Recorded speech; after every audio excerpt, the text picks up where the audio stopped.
Hope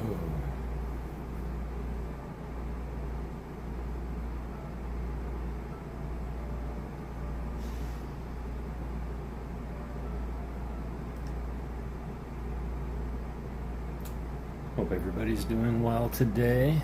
Had a good Monday. It's good to see you, Matt. Welcome back. I trust the return trip went well. Hey, Aunt Elgic, how are you? It's good to see you, man. Happy Monday.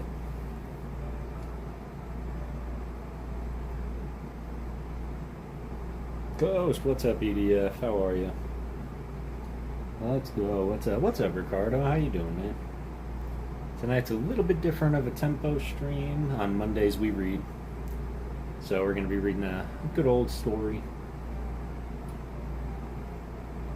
How you doing, EDF? It's good to see you, man.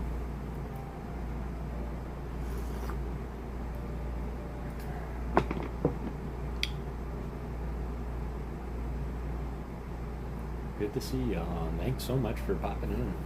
Sorry, it is a little bit on the later side. As I was mentioning earlier in the week, I had to go back to my nighttime shifts, and so I'm not even getting off work until about 20 minutes ago. Oh man, good to see you too. How you been? I've been all right. I've been all right. Today wasn't too bad. I feel like my sleep schedule is finally getting caught up to like being accustomed to the nighttime working again. So that's always a good feeling. The only thing that I really didn't care for today is how ungodly hot it was here in the desert. I believe we got up to 114 degrees, and it was so hot I couldn't even go to the store during the day because I have to walk everywhere, and I wasn't fixing to cook myself again, especially in that. So I had to make a decision, and I was like, well, I could go right before I stream, but I got off at like 8, started 8:30. That's a quick walk for that time. Plus, even while the sun is away, it's still 108 degrees outside. So 7 a.m. So getting on. Oh yeah, yep. That's what I just went from, because I was just working 7 to like 3:30 for like 6 months, and then overnight I had to go back. Any R.L. Stine books? That is a really great question. And no, though I'm a huge R.L. Stine fan, the biggest caveat to being able to do this, Ricardo, on YouTube without it being copywritten is the book itself has to be in the public domain, meaning the author would have had to have passed away, and then 70 years go by before their works become public record. And that's why we're starting with some of the older books that we are. And trust me, I know that I say it all the time, I definitely prefer the night side of things. I like working early so long. EDF has made me kind of favor that shift, especially with this gig. It's a lot easier to go on later when you get off earlier. So. Who's to say I haven't, Ricardo? I write my own books. In fact, in the next stream, I'll read you a couple short ones. I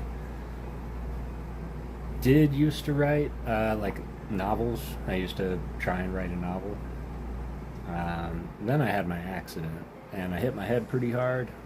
Writing didn't really pan out for me too well, so that's why I actually went into poetry and shorter stories and kids' books, was simply because of the fact that I hit my noggin. But I have done like works of like horror stories. I'm a big horror fan, so I used to write horror stories. And I do have a book that I might even get back into one day. I might start over and redo it now that I'm 10 years older, 20 years older. And yeah, hopefully be on there with like Stephen King or R.L. Stine.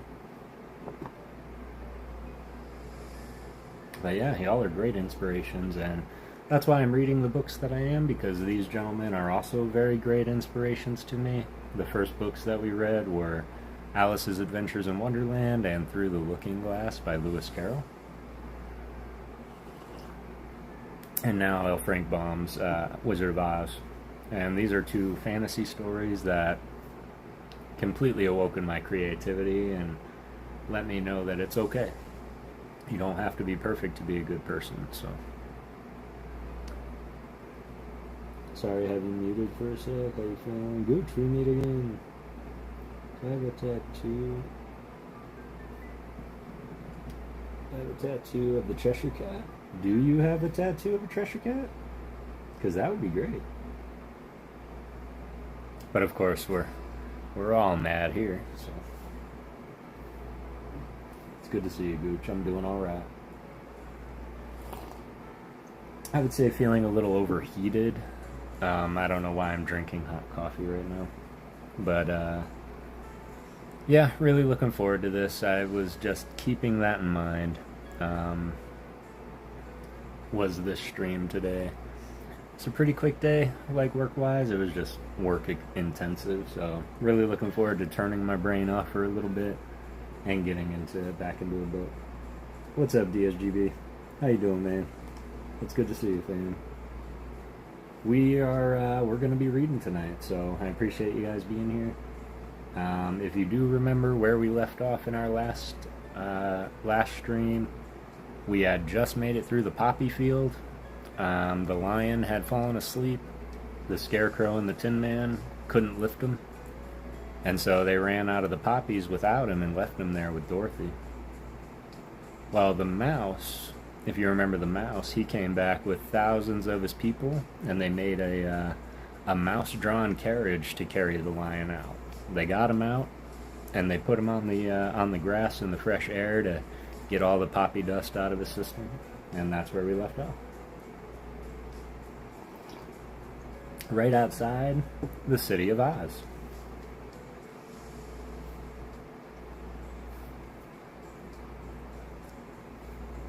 And now we are going to meet the guardian of the gate. So, once again, super appreciate y'all being here. I hope you do enjoy these as much as I do. And I can't pay too much attention to the chat as I'm reading if you are new here, so if I ignore you, it's not intentionally. I'm reading through the book, and I will stop between chapters and peruse the chat and whatnot. So super appreciate you. Love story time, and today we got new inventory that I got a chance to take home and try. I'm gonna relax while you read. That is amazing, and I hope you enjoy it, Ricardo. I really do, and I appreciate you being here, man. The Guardian of the Gate. Chapter 10. It was some time before the Cowardly Lion awakened, for he had lain among the poppies a long while, breathing in their deadly fragrance, and when he did open his eyes and roll off the truck, he was very glad to find himself still alive. "I ran as fast as I could," he said, sitting down and yawning, "but the flowers were too strong for me. How did you get me out?" Then they told him of the field mice, and how they had generously saved him from death. And the Cowardly Lion laughed and said, "I have always thought myself very big and terrible, yet such little things as flowers came near to killing me, and such small animals as mice have saved my life. How strange it all is. But comrades, what shall we do now?" "We must journey on until we find the road of yellow brick again," said Dorothy. "And then we can keep on to the Emerald City."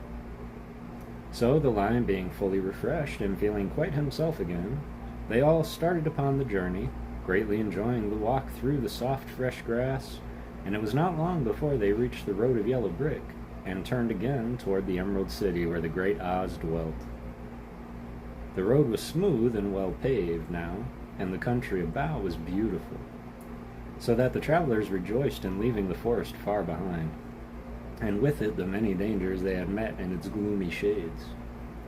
Once more they could see the fences built beside the road, but these were painted green, and when they came to a small house, in which a farmer evidently lived, that also was painted green.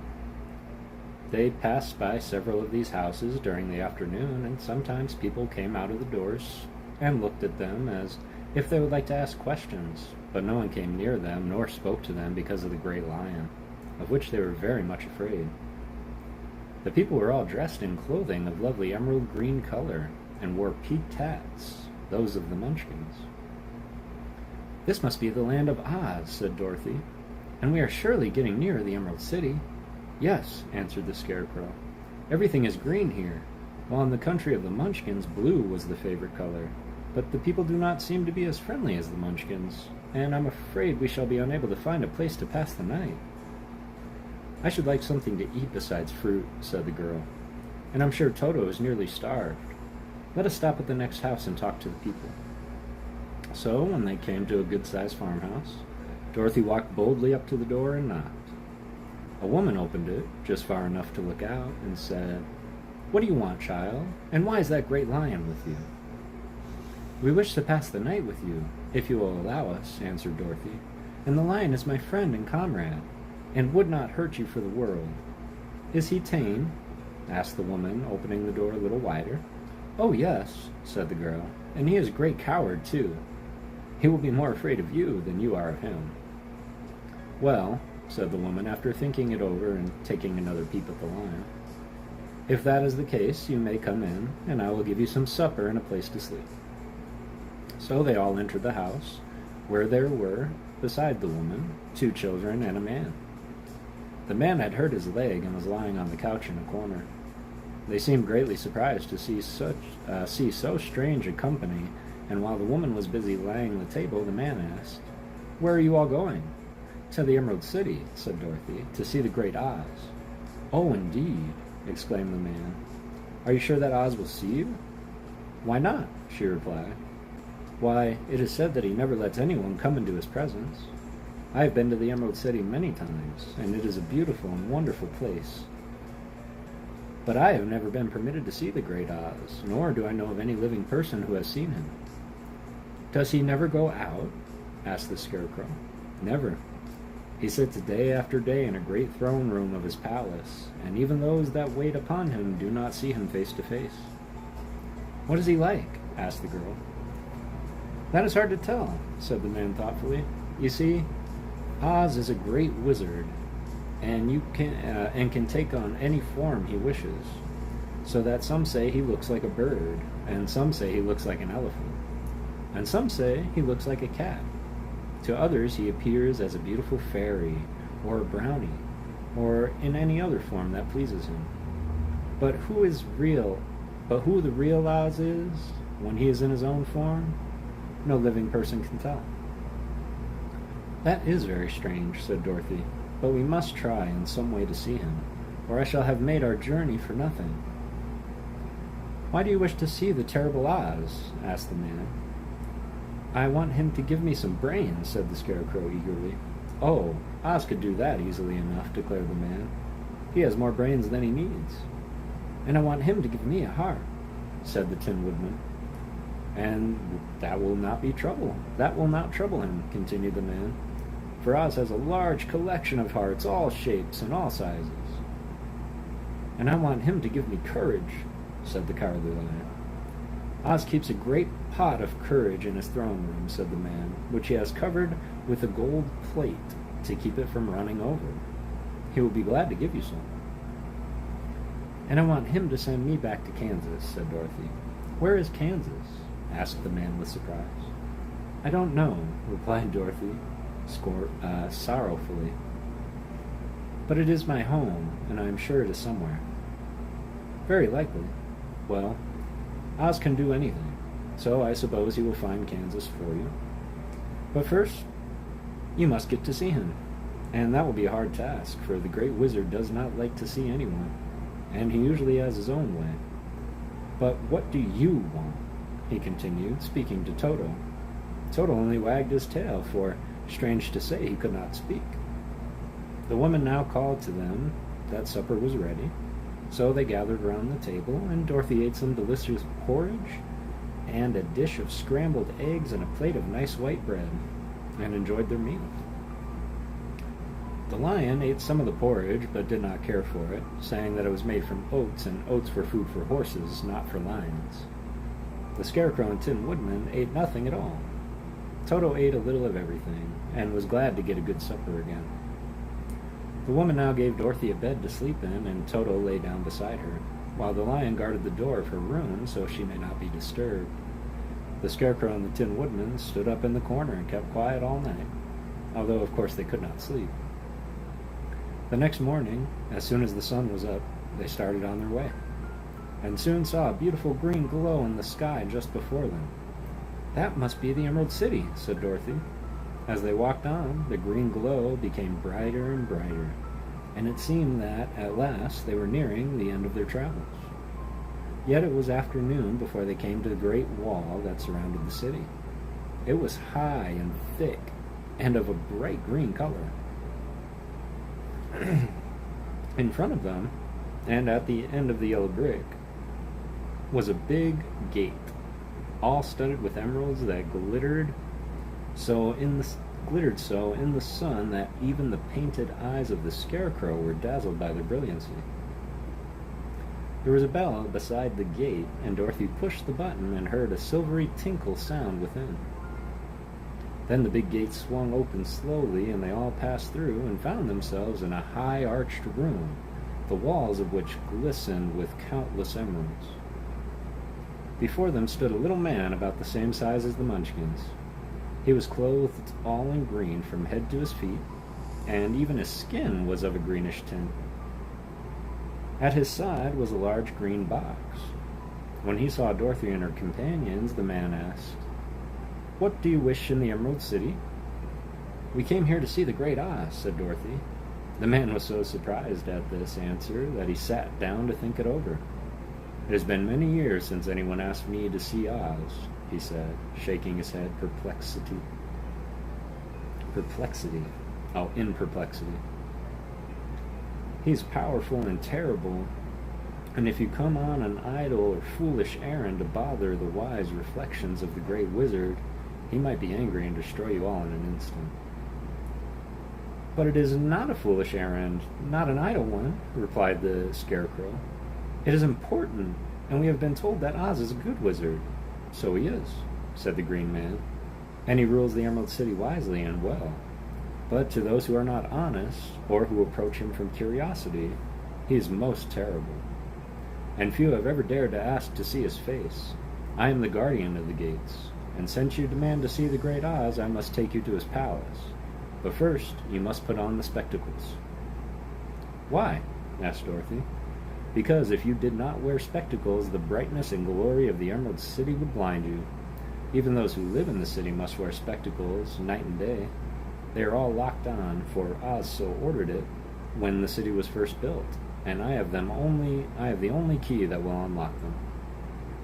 He opened the big box, and Dorothy saw that it was filled with spectacles of every size and shape. All of them had green glasses in them. The guardian of the gate found a pair that would just fit Dorothy and put them over her eyes. There were 2 golden bands fastened to them that passed around the back of her head, where they were locked together by a little key that was at the end of a chain the guardian of the gates wore around his neck. When they were on, Dorothy could not take them off had she wished. But, of course, she did not wish to be blinded by the glare of the Emerald City, so she said nothing. Then the Green Man fitted spectacles for the Scarecrow and the Tin Woodman and the Lion, and even on little Toto, and all were locked fast with the key. Then the guardian of the gates put on his own glasses and told them he was ready to show them to the palace. Taking the big golden key from a peg on the wall, he opened another gate, and they all followed him through the portal into the streets of the Emerald City.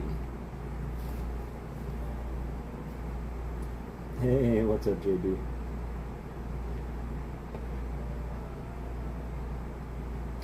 Why does this book sound so familiar? Well, it was a movie. They did make it into a movie. Or maybe you read it when you were a kid. What's up, JB? How you doing, man? It's good to see you, and happy Monday.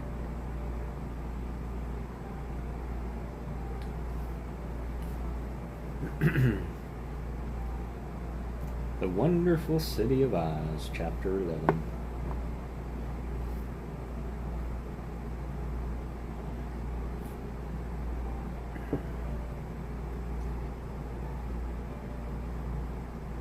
When does your work shift change, my dude? So my work shift's probably not going to be changing again for the foreseeable future.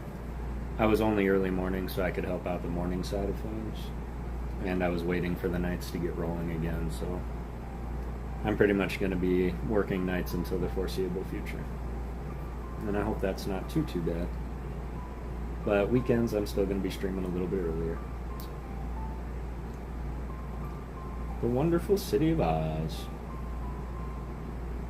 Even with eyes protected by the green spectacles, Dorothy and her friends were at first dazzled by the brilliancy of the wonderful city. The streets were lined with beautiful houses all built of green marble and studded everywhere with sparkling emeralds. They walked over the pavement of the same green marble, and where the blocks all joined together were rows of emeralds set closely and glittering in the brightness of the sun. The window panes were of green glass. Even the sky above the city had a green tint, and the rays of the sun were green. There were many people, men, women, and children walking about, and these were all dressed in green clothes and had greenish skins. They looked at Dorothy and her strangely assorted company with wondering eyes, and the children all ran away and hid behind their mothers when they saw the lion. But no one spoke to them. Many shops stood in the street, and Dorothy saw that everything in them was green. Green candy and green popcorn were offered for sale, as well as green shoes, green hats, and green clothes of all sorts. At one place, a man was selling green lemonade, and when the children bought it, Dorothy could see that they paid for it with green pennies. There seemed to be no horse nor animals of any kind. The men carried things around in little green carts, which they pushed before them. Everyone seemed happy and contented and prosperous. The guardians of the gate led them through the streets until they came to a big building, exactly in the middle of the city, which was the Palace of Oz. The Great Wizard. There was a soldier before the door, dressed in a green uniform and wearing a long green beard. "Here are strangers," said the guardian of the gates to him, "and they demand to see the Great Oz." "Step inside," answered the soldier, "and I will carry your message to him." So they passed through the palace gates and were led to a big room with a green carpet and lovely green furniture set with emeralds. The soldier made them all wipe their feet on the green mat before entering this room, and when they were seated, he said politely, "Please make yourselves comfortable while I go to the door of the throne room and tell Oz you are here." They had to wait a long time before the soldier returned. When at last he came back, Dorothy asked, "Have you seen Oz?" "Oh, no," returned the soldier. "I have never seen him, but I spoke to him as he sat behind his screen and gave him your message. He said he will grant you an audience if you so desire, but each one of you must enter his presence alone, and he will admit but one each day. Therefore, as you must remain in the palace for several days, I'll have you shown to rooms where you may rest in comfort after your journey." "Thank you," replied the girl. "That is very kind of Oz." The soldier now blew upon a green whistle, and at once a young girl, dressed in a pretty green silk gown, entered the room.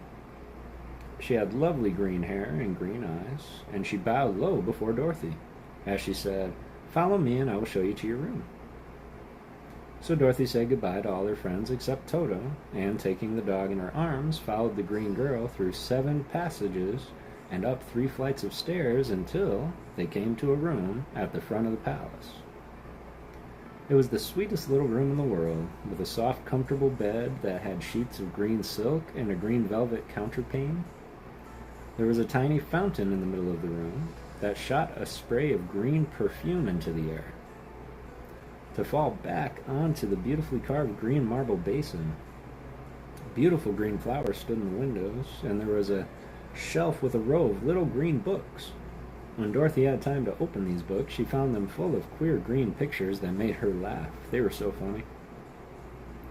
In a wardrobe were many green dresses made of silk and satin and violet, and all of them fitted Dorothy exactly. "Make yourself perfectly at home," said the green girl, "and if you wish for anything, ring the bell. Oz will send for you tomorrow morning." She left Dorothy alone and went back to the others. These she also led to rooms, and each of them found himself lodged in a very pleasant part of the palace. Of course, this politeness was wasted on the Scarecrow, for when he found himself alone in his room, he stood stupidly in one spot, just within the doorway, to wait till morning. It would not rest him to lie down, and he could not close his eyes, so he remained all night staring at a little spider which was weaving a web in the corner of the room, just as if it were not one of the most wonderful rooms in the world. The Tin Woodman lay down on his bed from force of habit, for he remembered when he was made of flesh, but not being able to sleep, he passed the night moving his joints up and down to make sure they kept in good working order. The Lion would have preferred a bed of dried leaves in the forest, and did not like being shut up in a room, but he had too much sense to let this worry him, so he sprang up upon the bed and rolled himself up like a cat and purred himself asleep in a minute. The next morning after breakfast, the Green Maiden came to fetch Dorothy, and she dressed her in one of the prettiest gowns made of green brocaded satin. Dorothy put on the green silk apron and tied a green ribbon around Toto's neck, and they started for the throne room of the Great Oz. First they came to a great hall, in which many ladies and gentlemen of the court all dressed in rich costumes. These people had nothing to do but talk to each other, but they always came to wait outside the throne room every morning, although they were never permitted to see Oz. As Dorothy entered, they looked at her curiously, and one of them whispered, "Are you really going to look upon the face of Oz the Terrible?" "Of course," answered the girl, "if he will see me." "Oh, he'll see you," said the soldier, who had taken her message to the wizard, "although he does not like to have people ask to see him. Indeed, at first he was angry and said I should send you back where you came from. Then he asked me what you looked like, and when I mentioned your silver shoes, he was very interested. At last I told him about the mark upon your forehead, and he decided he would admit you to his presence." Just then a bell rang, and the green girl said to Dorothy, "That is the signal. You must go into the throne room alone." She opened a little door, and Dorothy walked boldly through and found herself in a wonderful place. It was a big round room with a high arched roof, and the walls and ceiling and floor were covered with large emeralds set closely together. In the center of the roof was a green light as bright as the sun, which made the emeralds sparkle in a wonderful manner. But what interested Dorothy most was the big throne of green marble that stood in the middle of the room. It was shaped like a chair that sparkled with gems, as did everything else. In the center of the chair was an enormous head without a body to support it, or any arms and legs whatever. There was no hair upon his head, but it had eyes and a nose and mouth, and was much bigger than the head of the biggest giant. As Dorothy gazed upon this in wonder and fear, the eyes turned slowly and looked at her sharply and steadily. Then the mouth moved, and Dorothy heard the voice say, "I am Oz, the great and terrible. Who are you, and why do you seek me?" It was not such an awful voice as she expected to come from the big head, so she took courage and answered, "I am Dorothy, the small and meek. I have come to you for help." The eyes looked at her thoughtfully for a full minute, then said the voice, "Where did you get the silver shoes?" "I got them from the Wicked Witch of the East, when my house fell on her and killed her," she replied. "Where did you get the mark upon your forehead?" continued the voice. "That is where the Good Witch of the North kissed me when she bade me good-bye and sent me to you," said the girl. Then the eyes looked at her sharply, and they saw she was telling the truth.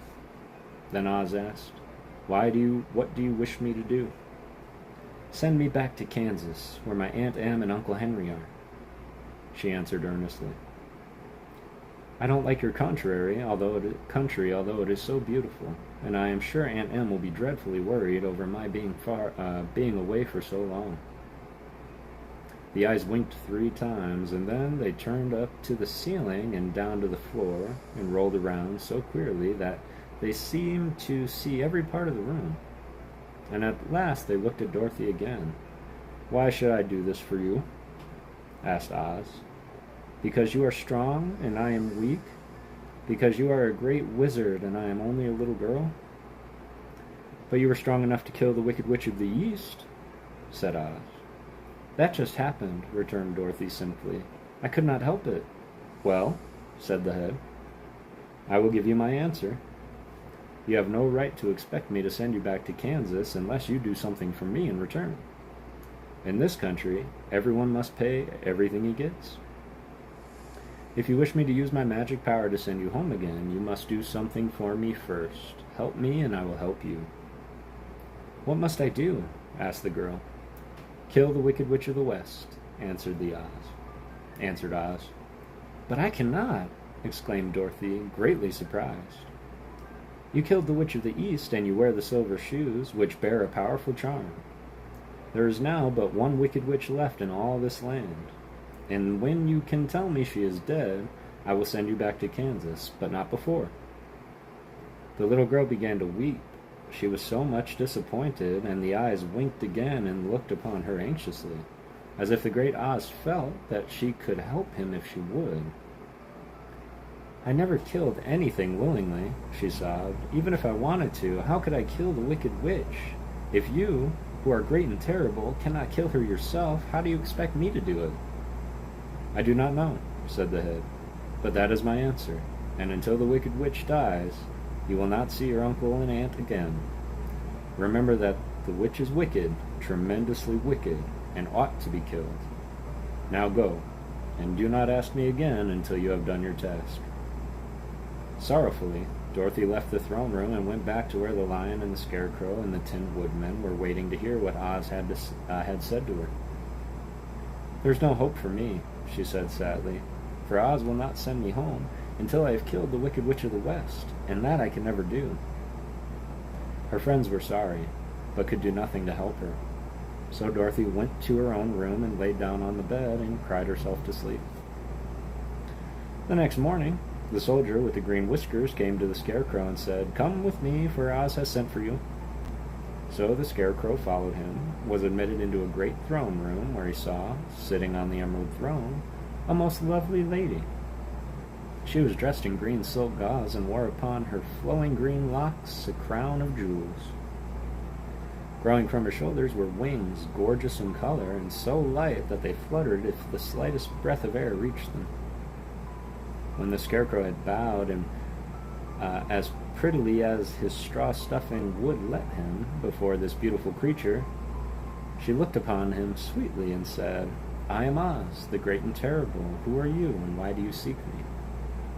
Now the Scarecrow, who had expected to see the great head Dorothy had told him of, was much astonished, but he answered her bravely. I am only a scarecrow stuffed with straw. Therefore I have no brains, and I come to you praying that you will put brains in my head instead of straw, so that I may become as much a man as any other in your dominion. Why should I do this for you? Asked the lady. Because you are wise and powerful, and no one else can help me, answered the Scarecrow. I never grant favors without some in return, said Oz, but this much I will promise. If you will kill for me the Wicked Witch of the West, I will bestow upon you a great many brains, and such good brains that you will be the wisest man in all the land of Oz. I thought you asked Dorothy to kill the witch, said the Scarecrow in surprise. So I did. I don't care who kills her, but until she is dead, I will not grant your wish. Now go, and do not seek me again until you have earned the brains you greatly desire.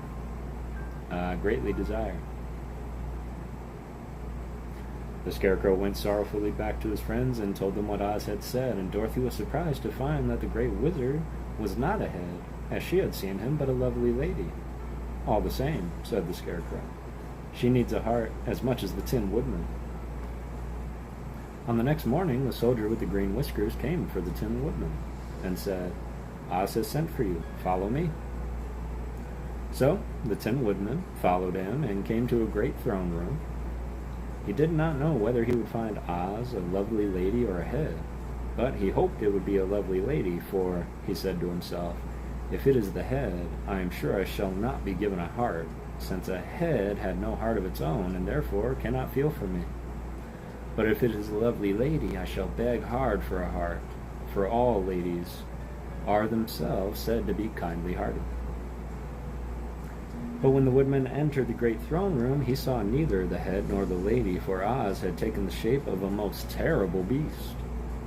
It was nearly as big as an elephant, and the green throne seemed hardly strong enough to hold its weight. The beast had a head like that of a rhinoceros, only there were 5 eyes on its face. There were 5 long arms growing out of its body, and it also had 5 long, slim legs. Thick, woolly hair covered every part of it, and a more dreadful-looking monster could not be imagined. It was fortunate the Tin Woodman had no heart at the moment, for it would have beat loud and fast from terror. But being only tin, the Woodman was not at all afraid, although he was much disappointed. "I am Oz, the great and terrible," spoke the beast, in a voice that was one great roar. "Who are you, and why do you seek me? I am a woodman, and made of tin, therefore I have no heart and cannot love. I pray you give me a heart that I may be as other men are." "And why should I do this?" demanded the beast. "Because I ask it, and you alone can grant my request," answered the woodman. Oz gave a low growl at this, but said gruffly, "If you indeed desire a heart, you must earn it." "How?" asked the woodman. "Help Dorothy to kill the Wicked Witch of the West," replied the beast. "When the witch is dead, come to me, and I will then give you the biggest and kindest and most loving heart in all the land of Oz." So the Tin Woodman was forced to return sorrowfully to his friends and tell them of the terrible beast he had seen. They all wondered greatly at the many forms the great wizard could take upon himself, and the lion said, "If he is a beast when I go to him, I shall roar my loudest, and so frighten him that he will grant all I ask. And if he is a lovely lady, I shall pretend to spring upon her, and so compel her to do my bidding. And if it is a great head, he will be at my mercy, for I will roll his head all around the room until he promises to give us what we desire. So be of good cheer, my friends, for all will yet be well." The next morning the soldier went with Green Whiskers, led the lion to the great throne room, and bade him to enter the presence of Oz. The lion at once passed through the door and glanced around, and saw, to his surprise, that before the throne was a ball of fire, so fierce and glowing he could scarcely bear to gaze upon it. His first thought was that Oz had by accident caught on fire and was burning up. But when he tried to go nearer, the heat was so intense that it singed his whiskers, and he crept back trembling to a spot nearer the door. Then a low, quiet voice came from the ball of fire, and these were the words it spoke. "I am Oz, the great and terrible. Who are you, and why do you seek me?" And the lion answered, "I am a cowardly lion, afraid of everything. I came to you to beg that you give me courage, so that in reality I may become the king of the beasts, as men call me." "Why should I give you courage?" demanded Oz. "Because of all wizards you are the greatest, and alone have the power to grant my request," answered the lion. The ball of fire burned fiercely for a time, and the voice said, "Bring me proof that the Wicked Witch is dead. In that moment I will give you courage. But as long as the witch lives, you must remain a coward." The lion was angry at this speech, but could say nothing in reply. And while he stood silently gazing at the ball of fire, it became so furiously hot that he turned tail and rushed from the room. He was glad to find his friends waiting for him, and told them of his terrible interview with the wizard. "What shall we do now?" asked Dorothy sadly. "There is only one thing we can do," returned the lion, "and that is to go to the land of the Winkies, seek out the Wicked Witch, and destroy her." "But suppose we cannot?" said the girl. "Then I shall never have courage," declared the lion, "and I shall never have brains, and I shall never have a heart," spoke the Tin Woodman. "And I shall never see Aunt Em or Uncle Henry," said Dorothy, beginning to cry. "Be careful," cried the little green girl. "The tears will fall on your green silk gown and spot it." So Dorothy dried her eyes and said, "I suppose we must try it, but I'm sure I will not want to kill anybody, even to see Aunt Em again." I will go with you, but I am too much of a coward to kill the witch, said the lion. I will go too, declared the scarecrow, but I shall not be of much help to you. I am such a fool. I haven't the heart to harm even the witch, remarked the Tin Woodman. But if you go, I certainly shall go with you. Therefore it was decided to start upon their journey the next morning, and the woodman sharpened his axe on a green grindstone and had all his joints properly oiled. The scarecrow stuffed himself with fresh straw, and Dorothy put new paint on his eyes that he might see better. The green girl, who was very kind to them, filled Dorothy's basket with good things to eat and fastened a little bell around Toto's neck with green ribbon. They went to bed quite early and slept soundly until daylight, when they were awakened by the crowing of a green cock that lived in the backyard of the palace and the cackling of a hen that had laid green eggs. I've never said the word green so many times in a chapter. What's up, Jesse? Stafford, what's going on, man? It's good to see you. Appreciate y'all being here. Rory! Nate, what's up, Nate? How you doing, man?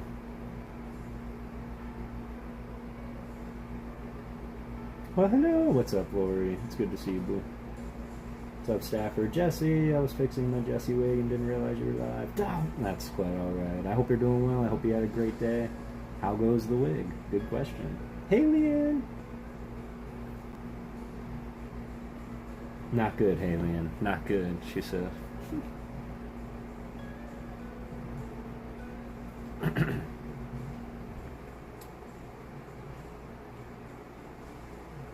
It is good to see you all. I might go refresh my coffee real quick. How you doing, Nate? It's good to see you, son. It's almost to the point of buying a different one to work with. Oh no.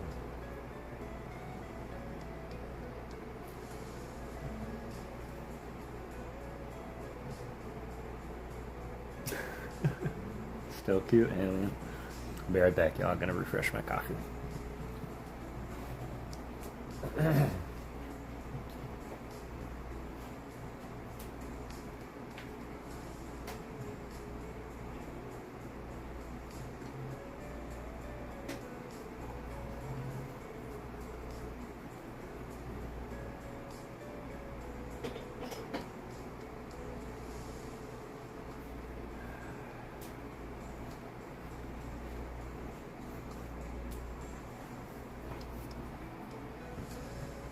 No, that's funny that they never really made mention of it in the movie, that the winged monkeys are called Winkies. So when they say the land of the Winkies, they're talking about the winged monkeys.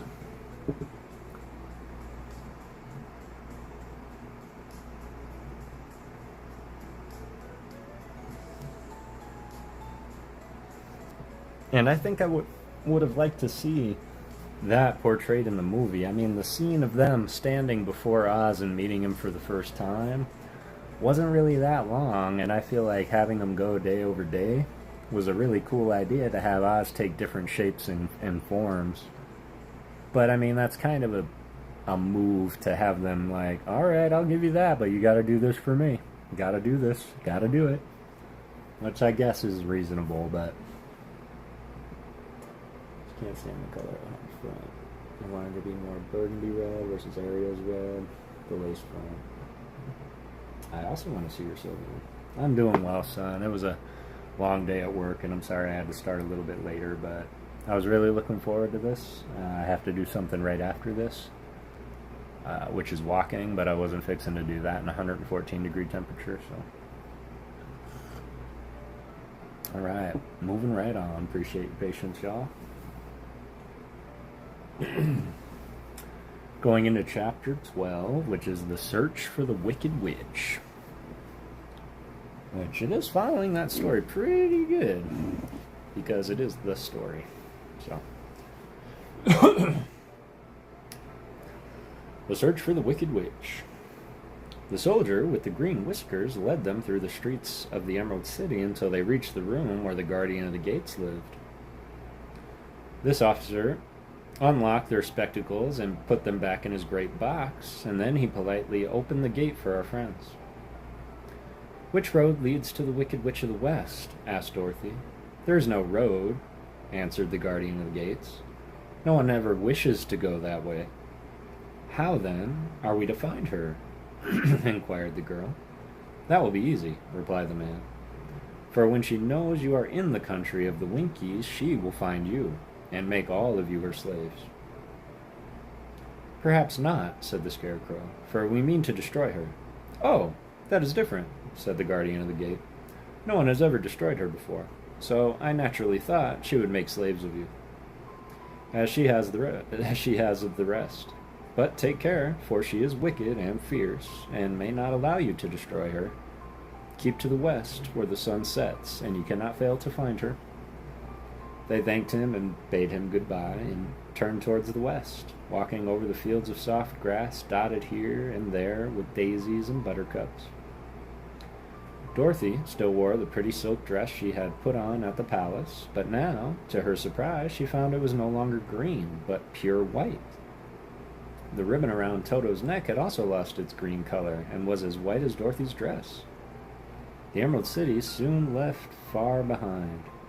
As they advanced, the ground became rougher and hillier, for there were no farms nor houses in this country of the West, but the ground was untilled.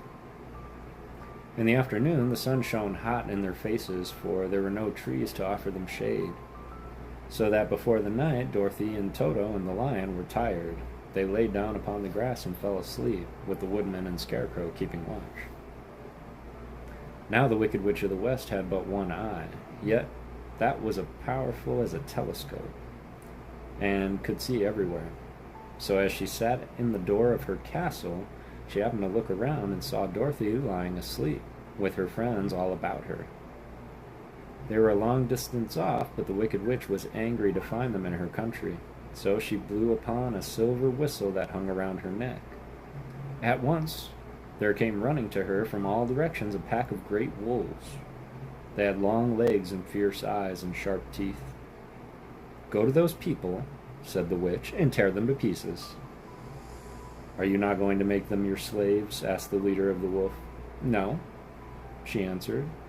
"One is tin and one is straw. One is a girl, the other a lion. None of them is fit to work, so you may tear them into small pieces."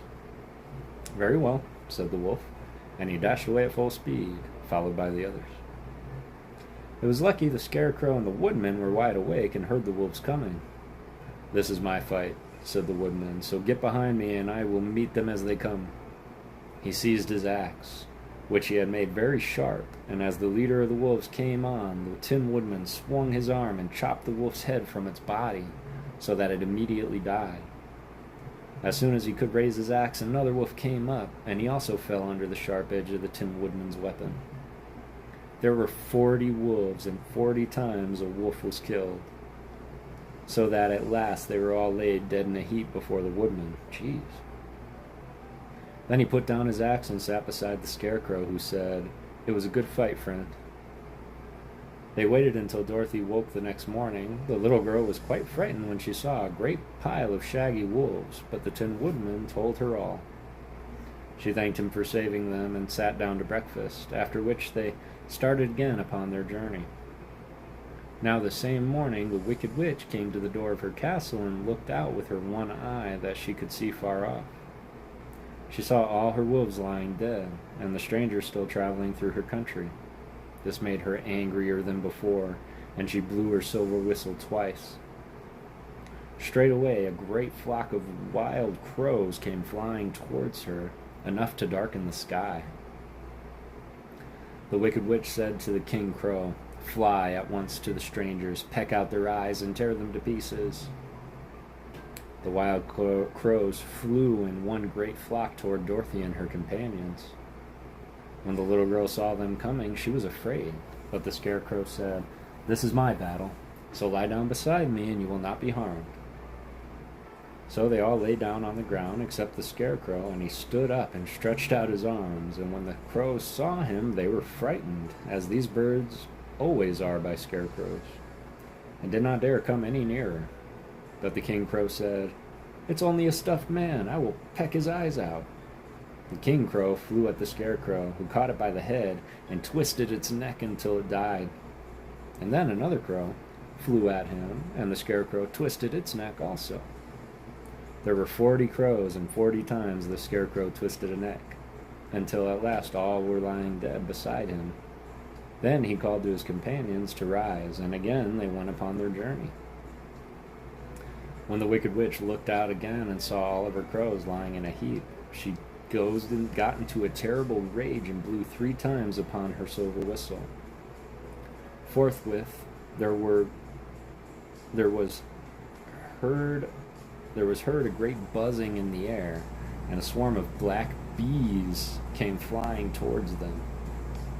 "Go to the strangers and sting them to death," commanded the witch. And the bees turned and flew rapidly until they came to where Dorothy and her friends were walking. But the woodman had seen them coming, and the scarecrow had decided what to do. "Take out my straw and scatter it over the little girl and the dog and the lion," he said to the woodman, "and the bees cannot sting them." This the woodman did, and as Dorothy lay close behind the lion and held Toto in her arms, the straw covered them entirely. The bees came and found no one but the woodman to sting, so they flew at him, broke off all their stings against the tin, without hurting the woodman at all. And as bees cannot live without their stings, when their stings are broken, that was the end of the black bees, and they lay scattered thick about the woodman, like little heaps of fine coal. Then Dorothy and the lion got up, and the girl helped the Tin Woodman put the straw back in the scarecrow again until he was as good as ever. So they started upon their journey once more. The Wicked Witch was so angry when she saw her black bees in little heaps like fine coal that she stamped her foot and tore her hair and gnashed her teeth. And then she called a dozen of her slaves, who were the Winkies, and gave them sharp spears, telling them to go to the strangers and destroy them. The Winkies were not a brave people, but they had to do what they were told. So they marched away until they came near to Dorothy. Then the lion gave a great roar and sprang towards them, and the poor Winkies were so frightened they ran back as fast as they could. When they returned back to the castle with the Wicked Witch beat them well with the strap and sent them back to their work.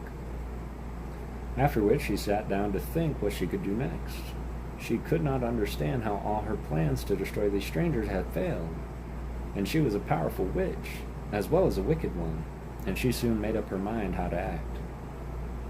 There was in her cupboard a golden cap, with a circle of diamonds and rubies running around it.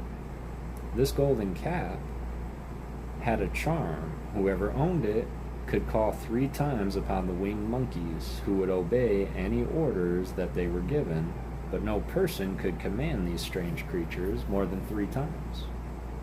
Twice already the Wicked Witch had used the charm of the cap. Once was when she had made the Winkies her slaves and set herself to rule over their country. The winged monkeys helped her with this.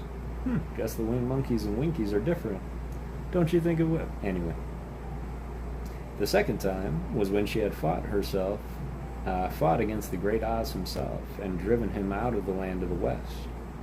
The winged monkeys also helped her in doing this.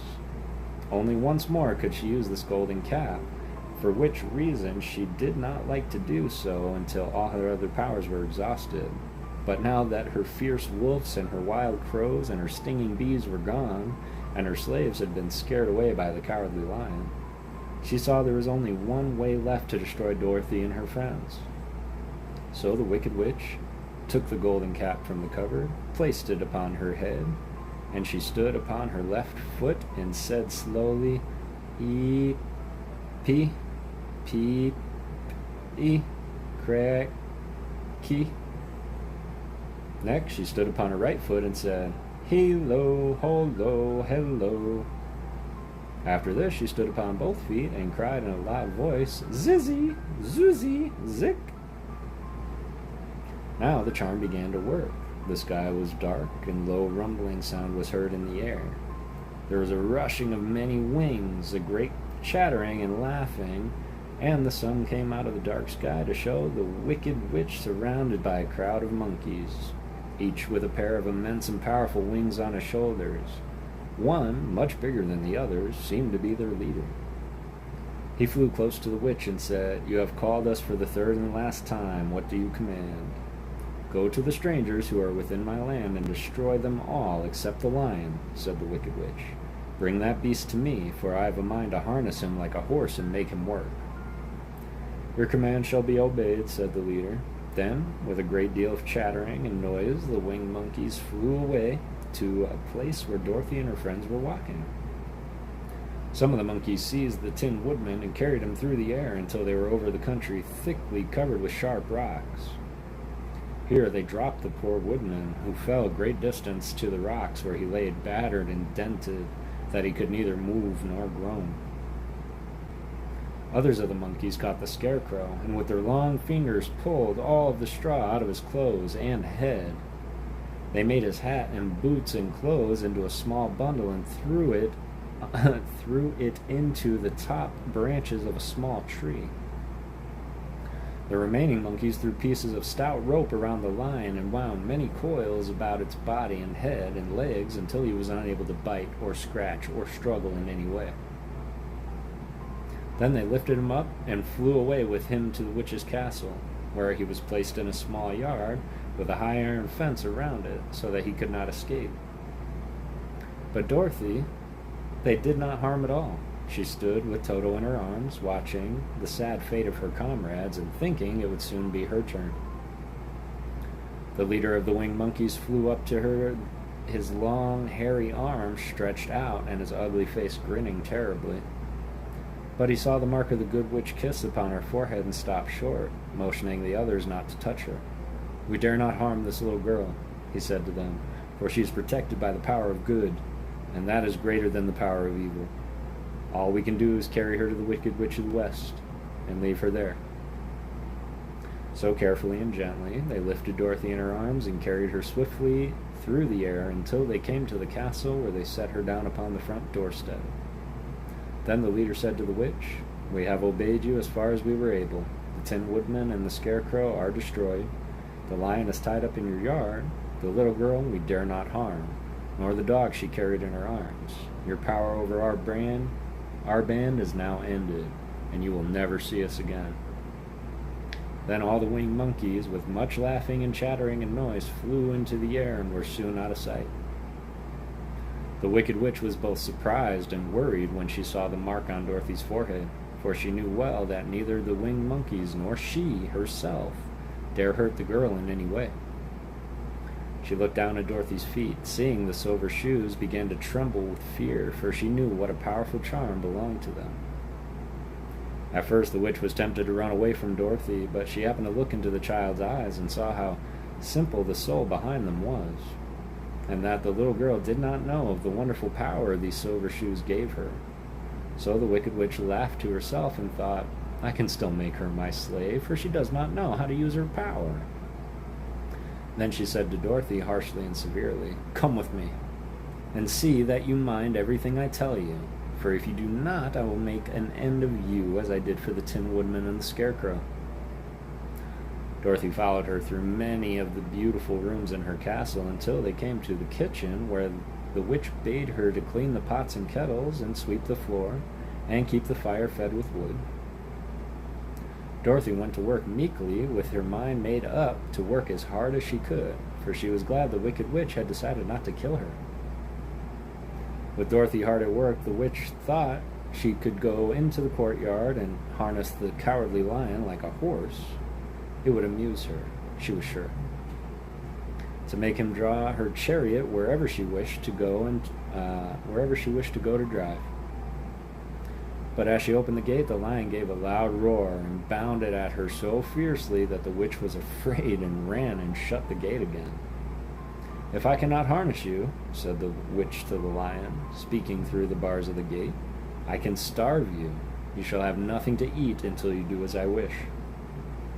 So after that she took no food to the imprisoned lion, but every day she came to the gate at noon and asked, "Are you ready to be harnessed like a horse?" And the lion would answer, "No, if you come in this yard, I will bite you." The reason the lion did not have to do as the witch wished was that every night while the woman was asleep, Dorothy carried him food from the cupboard. After he had eaten, he would lie down on his bed of straw, and Dorothy would lie beside him and put her head on his soft, shaggy mane while they talked of their troubles and tried to plan some way of escape. But they could find no way to get out of the castle, for it was constantly guarded by the yellow Winkies, who were the slaves of the wicked witch, and too afraid of her not to do as she told them. The girl had to work hard during the day, and often the witch threatened to beat her with the same old umbrella she always carried in her hand. But, in truth, she dared not to strike Dorothy because of the mark upon her forehead. The child did not know this, and was full of fear for herself and Toto. Once the witch struck Toto a blow with her umbrella, and the brave little dog flew at her and bit her leg in return.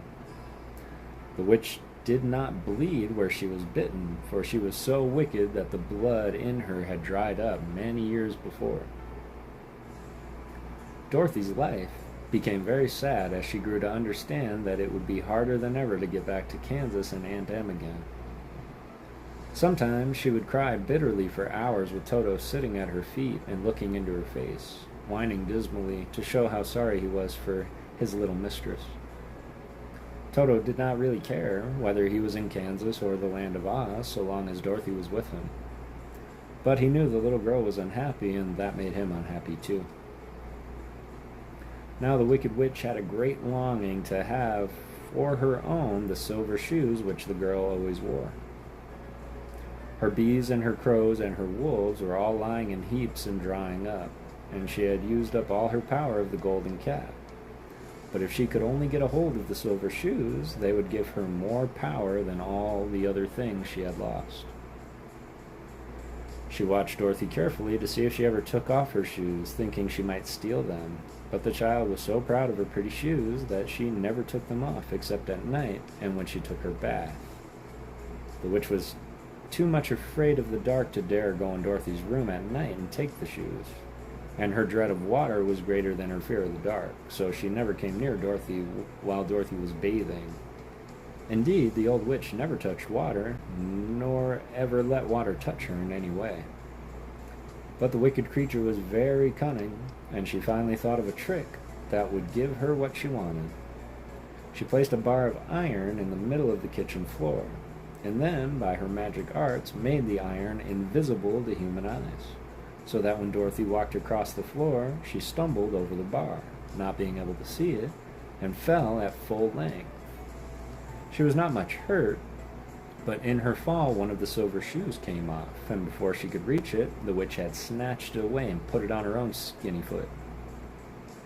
The wicked woman was greatly pleased with the success of her trick, for as long as she had one of the shoes, she owned half the power of the charm, and Dorothy could not use it against her, even had she known how to do so. The little girl, seeing that she had lost one of her pretty shoes, grew angry and said to the witch, "Give me back my shoe." "I will not," retorted the witch, "for it is now my shoe and not yours." "You are a wicked creature," cried Dorothy. "You have no right to take my shoe from me." "I shall keep it just the same," said the witch, laughing at her, "and someday I shall get the other one from you too." This made Dorothy so very angry that she picked up a bucket of water that stood near and dashed it over the witch, wetting her from head to foot. Instantly the wicked woman gave a loud cry of fear, and then, as Dorothy looked at her in wonder, the witch began to shrink and fall away. "See what you have done!" she screamed. "In a minute I shall melt away." "I'm very sorry indeed," said Dorothy, who was truly frightened to see the witch actually melting away like brown sugar before her very eyes. "Didn't you know water would be the end of me?" asked the witch in a wailing, despairing voice. "Of course not," answered Dorothy. "How should I?" "Well, in a few minutes I shall be all melted, and you will have the castle to yourself. I have been wicked in my day, but I never thought a little girl like you would ever be able to melt me and end my wicked deeds. Look out, here I go." With these words, the witch fell down in a brown, melted, shapeless mass and began to spread over the clean boards of the kitchen floor. Seeing that she had really melted away to nothing, Dorothy drew another bucket of water and threw it over the mess, and then swept it all out the door, after picking out the silver shoe, which was all that was left of the old woman. She cleaned and dried it with the cloth, and put it on her foot again. Then, being at last free to do as she chose, she ran out of the courtyard to tell the lion that the Wicked Witch of the West had come to an end, and that they were no longer prisoners in this strange land.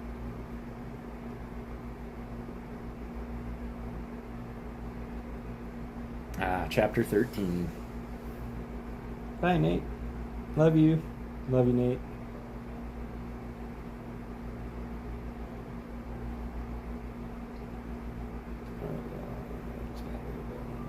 And see how everyone's doing. Most likely be here next week.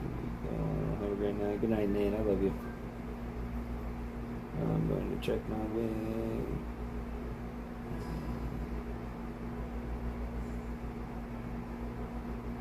Oh, that's time crunch. I'm still trying to make change from that. Yowie wowie, that is quite the time crunch. Man, that was a heck of a chapter, right? There was a lot more death in the book than there was in the movie. 40 wolves, 40 crows, swarms of bees. Come on.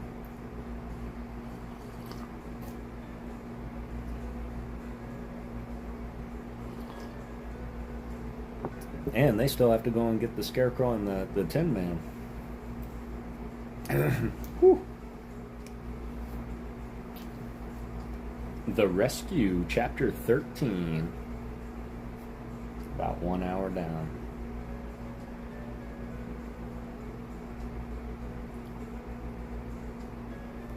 Time crunch indeed, and best of luck, Jess. I know you'll get it done, though, because you have no quit.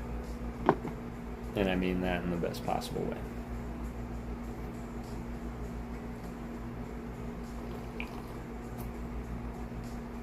Love the energy you bring to the story. Oh, Adam, I appreciate that, man. I just read as I'm feeling it, and man, that was an intense chapter. And of course, it was very quick in the movie too, right? The witch getting the water thrown on her, but this was just so sudden. I thought they could have went on a little bit more, a couple of days.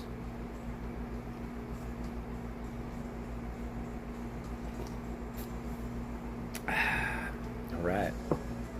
And it's good to see you, Adam Jones. I hope you're doing well, brother.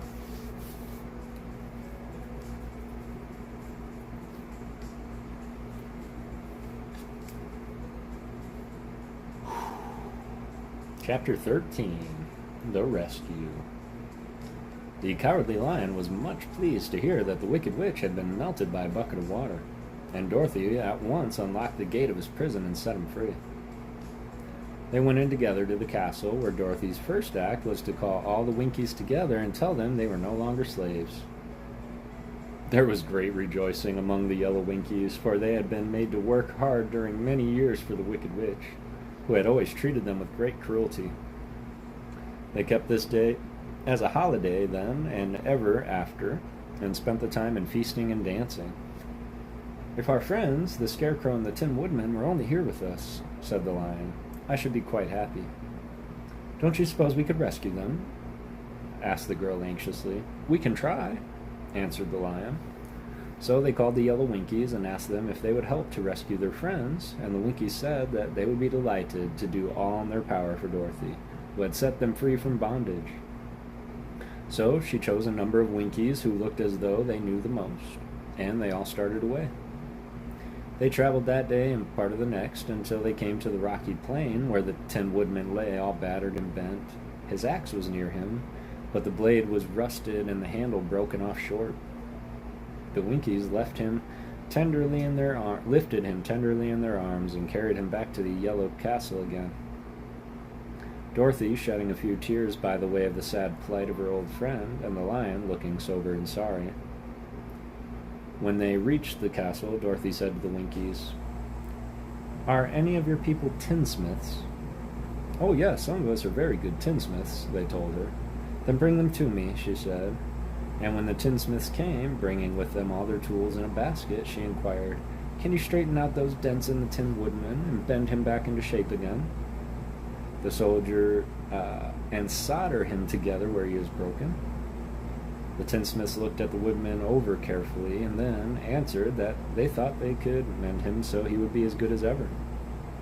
So they set to work in one of the big yellow rooms of the castle and worked for 3 days and 4 nights, hammering and twisting and bending and soldering and polishing and pounding at the legs and body and head of the Tin Woodman, until at last he was straightened out into his old form, and his joints worked as well as ever. To be sure, there were several patches on him, and the tinsmiths did a good job, and as the woodsman was not a vain man, he did not mind the patches at all. When at last he walked into Dorothy's room and thanked her for rescuing him, he was so pleased that he wept tears of joy, and Dorothy had to wipe every tear carefully from his face with her apron so his joints would not be rusted. At the same time, her own tears fell thick and fast at the joy of meeting her old friend again, and these tears did not need to be wiped away. As for the lion, he wiped his tears so often with the tip of his tail that it became quite wet, and he was obliged to go out into the courtyard and hold it in the sun till it dried. "If we only had the Scarecrow with us again," said the Tin Woodman, and Dorothy had finished telling him everything that had happened. "I should be quite happy." "We must try to find him," said the girl. So she called the Winkies to help her, and they walked all that day and part of the next until they came to a tall tree, in the branches of which the winged monkeys had tossed the Scarecrow's clothes. It was a very tall tree, and the trunk was so smooth that no one could climb it. But the woodman said at once, "I'll chop it down, and then we can get the Scarecrow's clothes." Now, while the tinsmiths had been at work mending the woodman himself, another of the Winkies, who was a goldsmith, had made an axe handle of solid gold and fitted it to the woodsman's axe instead of the old broken handle. Others polished the blade until all the rust was removed, and it glistened in the burnish like burnished silver. As soon as he had spoken, the Tin Woodman began to chop, and in a short time the tree fell over with a crash, whereupon the Scarecrow's clothes fell out of the branches and rolled off on the ground. Dorothy picked them up and had the Winkies carry them back to the castle, where they were stuffed with nice clean straw, and behold, there was a Scarecrow good as ever, thanking them over and over again for saving him. Now that they were reunited, Dorothy and her friends spent a few happy days at the Yellow Castle, where they found everything they needed to make them comfortable. But one day the girl thought of Aunt Em and said, "We must go back to Oz and claim his promise." "Yes," said the Woodman, "at last I shall get my heart." "And I shall get my brains," added the Scarecrow joyfully. "And I shall get my courage," said the Lion thoughtfully. "And I shall get back to Kansas," cried Dorothy, clapping her hands. "Oh, let us start for the Emerald City tomorrow." This they decided to do. The next day they called the Winkies together and bade them goodbye. The Winkies were very sorry to have them go, and they had grown fond of the Tin Woodman, that they begged him to stay and rule over them, and the yellow land of the West. Finding they were too determined to go, the Winkies gave Toto and the Lion each a golden collar. A golden collar. And to Dorothy they presented a beautiful bracelet studded with diamonds, and to the Scarecrow they gave a gold-headed walking stick to keep him from stumbling.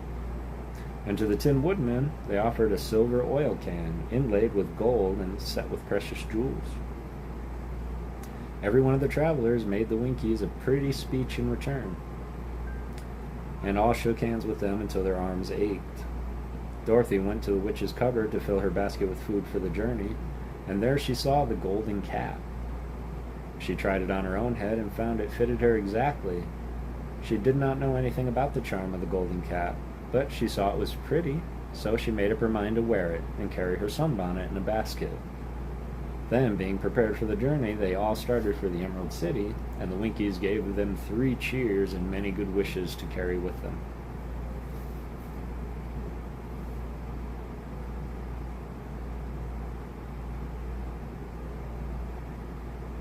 Stay safe indeed.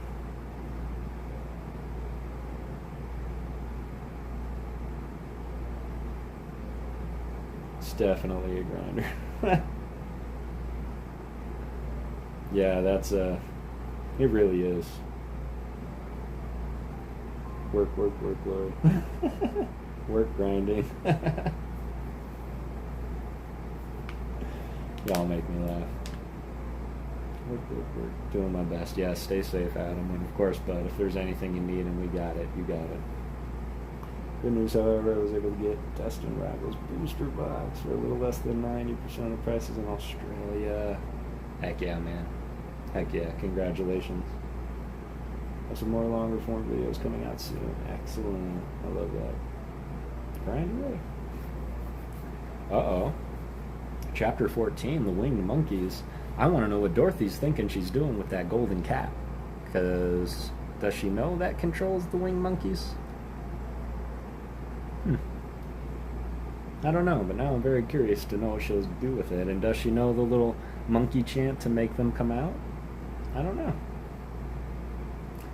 Chapter 14.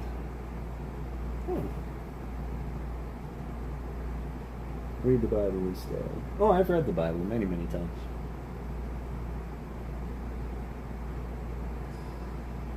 Appreciate you being here, Parrish.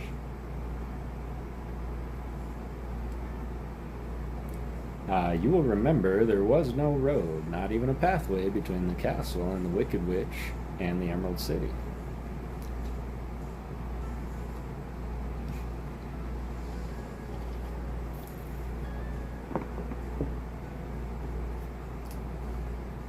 When the four travelers went in search of the witch, she had seen them coming and so sent the winged monkeys to bring them to her. It was much harder to find their way back through the big fields of buttercups and yellow daisies than it was being carried. They knew, of course, they must go straight east towards the rising sun, and they started off in the right way.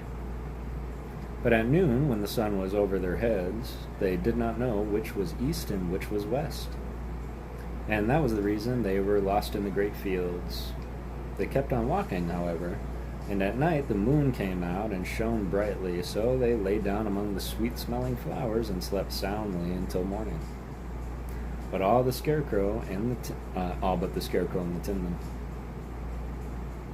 The next morning the sun was behind a cloud, but they started on, as if they were quite sure which way they were going.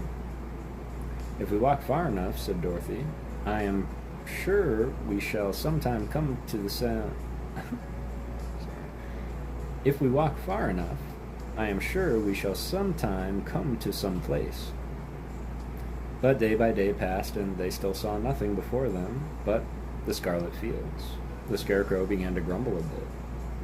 "We have surely lost our way," he said, "and unless we find it again in time to reach the Emerald City, I shall never get my brains." "Nor I my heart," declared the Tin Woodman. "It seems to me I can scarcely wait till I get to Oz, and you must admit this is a very long journey." "You see," said the Cowardly Lion, with a whimper, "I have the courage to keep tramping forever without getting anywhere at all." Then Dorothy lost heart. She sat down on the grass and looked at her companions, and they sat down and looked at her. And Toto found that for the first time in his life he was too tired to chase a butterfly that flew past his head. So he put out his tongue and panted and looked at Dorothy as if to ask what they should do next. "Suppose we call the field mice," she suggested. "They could probably tell us the way to the Emerald City." "To be sure they could," cried the Scarecrow. "Why didn't they think of that before?" Dorothy blew the little whistle she had always carried about her neck since the Queen of the Mice had given it to her. In a few minutes they heard the pattering of little tiny feet, and many a small gray mice came running up to her. Among them was the Queen herself, who asked in her squeaky little voice, What can I do for my friends?" "We have lost our way," said Dorothy. "Can you tell us where the Emerald City is?" "Certainly," answered the Queen. "But it is a great way off, for you have had it at your backs this whole time." Then she noticed Dorothy's golden cap and said, "Why don't you use the charm of the cap and call the winged monkeys to you? They will carry you to the city of Oz in less than an hour." "I didn't know there was a charm," answered Dorothy in surprise. "What is it?" "It's written inside the golden cap," replied the Queen of the Mice. "But if you are going to call the winged monkeys, we must run away, for they are full of mischief, and I think it's great fun to plague us." Won't they hurt me?" asked the girl anxiously. "Oh no, they must obey the wearer of the cap. Goodbye." And she scampered out of sight, with all the mice hurrying after her. Dorothy looked inside the cap and saw some words written upon the lining. These, she thought, must be the charm. So she read the directions carefully and put the cap upon her head. Eep, pee, peep, pee, cat, key, she said, standing on her left foot. What did you say? Asked the Scarecrow, who did not know what she was doing. Hello, hello, hello, Dorothy went on, standing this time on her right foot. Hello, replied the Tin Woodman calmly. Zizzy, zoozy, zick, said Dorothy, who was now standing on both feet. This ended the saying of the charm, and they heard the great chattering and flapping of wings as the band of winged monkeys flew to them. The king bowed low before Dorothy and asked, What is your command? We wish to go to the Emerald City, said the child, and we have lost our way. We will carry you, replied the king. And no sooner than he spoke, two of the monkeys caught Dorothy in her arms and flew away with her. Others took the Scarecrow and the Woodman and the Lion, and one little monkey seized Toto and flew after him, although the dog tried hard to bite him. The Scarecrow and the Tin Woodman were rather frightened at first, for they remember how badly the winged monkeys had treated them before. But they saw no harm was intended, so they rode through the air quite cheerfully, and had a fine time looking at the pretty gardens and woods far below them. Dorothy found herself riding easily between two of the biggest monkeys. One of them, the king himself, they had made a chair out of their hands and were careful not to hurt her. Why do you have to obey the charm of the golden cap? She asked. That is a long story, answered the king, with a winged laugh. But, as we have a long journey before us, I shall pass the time by telling you about it, if you wish. I shall be glad to hear it, she replied. Once, began the leader, we were a free people, living happily in a great forest, flying from tree to tree, eating nuts and fruit, and doing just as we pleased without calling anybody master. Perhaps some of us were rather too full of mischief at times, flying down to pull the tails of all the animals that had no wings, chasing birds and throwing nuts at people who walked in the forest. But we were careless and happy and full of fun, and enjoyed every minute of the day. This was many years ago, long before Oz came out of the clouds to rule over this land. There lived there then, away at the north, a beautiful princess who was also a powerful sorceress. All her magic was used to help people, and she was never known to hurt anyone who was good. Her name was Gaylette, and she lived in a handsome palace built from great blocks of ruby. Everyone loved her, but her greatest sorrow was that she could find no one to love in return, since all the men were much too stupid and ugly to mate with one so beautiful and wise. At last, however, she found a boy who was handsome and manly and wise beyond his years. Gaylette made up her mind that when he grew to be a man, she would make him her husband. So she took him to her ruby palace and used all her magic powers to make him as strong and good and lovely as any woman could wish. When he grew to manhood, Kelala, as he was called, was said to be the best and wisest man in all the land, while this manly beauty was so great that Gaylette loved him dearly and hastened to make everything ready for the wedding. My grandfather was at that time the king of the winged monkeys, which lived in the forest near Gaylette's palace, and the old fellow loved a joke better than a good dinner. One day, just before the wedding, my grandfather was flying out with his band when he saw Kelala walking beside the river. He was dressed in a rich costume of pink silk and purple velvet, and my grandfather thought he would see what he could do. At his word, the band flew down and seized Kelala, carrying him in their arms until they were over the middle of the river, and then dropped him into the water. "Swim out, my fine fellow," cried my grandfather, "and see if the water has spotted your clothes." Kelala was much too wise not to swim, and he was not in the least spoiled by all his good fortune. He laughed when he came up to the top of the water and swam in to shore. But when Gaylette came running out to him, she found his silks and velvets all ruined by the river. The princess was angry, and she knew, of course, who did it, and had all the winged monkeys brought before her. and she said at first that their wings should be tied and they should be treated as they had treated Kailala, and dropped in the river. But my grandfather pleaded hard, for he knew that the monkeys would drown in the river with their wings tied. And Kailala said a kind word for them also, so that Gaylet finally spared them, on condition that the winged monkeys should never after do 3 times the bidding of the owner of the golden cap. This cap had been made for a wedding present to Kailala, and it is said to have cost the princess half her kingdom. Of course, my grandfather and all the other monkeys at once agreed to the condition, and that is how it happens, that we are 3 times the slave of the owner of the golden cap, whoever it may be. And what became of them? Asked Dorothy, who had been greatly interested in the story. Kailala, being the first owner of the golden cap, replied the monkey, he was the first to lay his wishes upon us, and his bride could not bear the sight of us. He called us to him in the forest after he had married her, and ordered us all away to keep where she could never set eyes on us again. Which we were glad to do, for we were all afraid of her. This was all we ever had to do until the golden cap fell into the hands of the Wicked Witch of the West, who made us enslave the Winkies, and afterward drive Oz himself out of the land of the West. Now the golden cap is yours, and 3 times you have the right to lay your wishes upon us. As the Monkey King finished his story, Dorothy looked down and saw the green shining walls of the Emerald City before them. She wondered at the rapid flight of the monkeys, but was glad the journey was over. The strange creatures set the travelers down carefully before the gate of the city. The king bowed low to Dorothy, and then flew swiftly away, followed by all his band.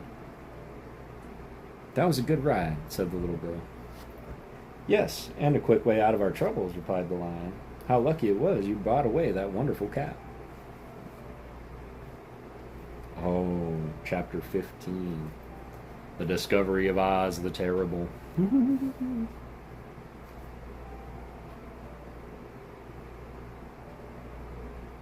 What in the... Well, it seems the winged monkeys have some history, huh? And for the record, I'd never remember a golden cap. Maybe there was too much context to put into an hour-and-a-half movie.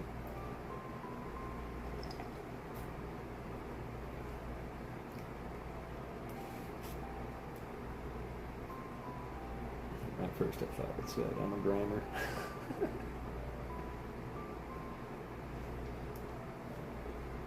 Y'all are great. I appreciate y'all being here. Truly, I just imagine being around the fire in an old tavern, eating dinner and reading a book, reading a story to y'all.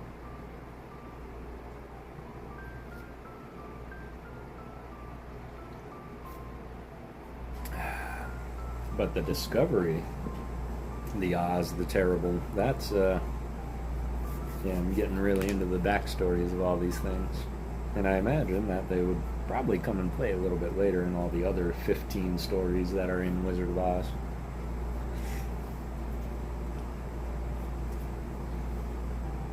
Chapter 15.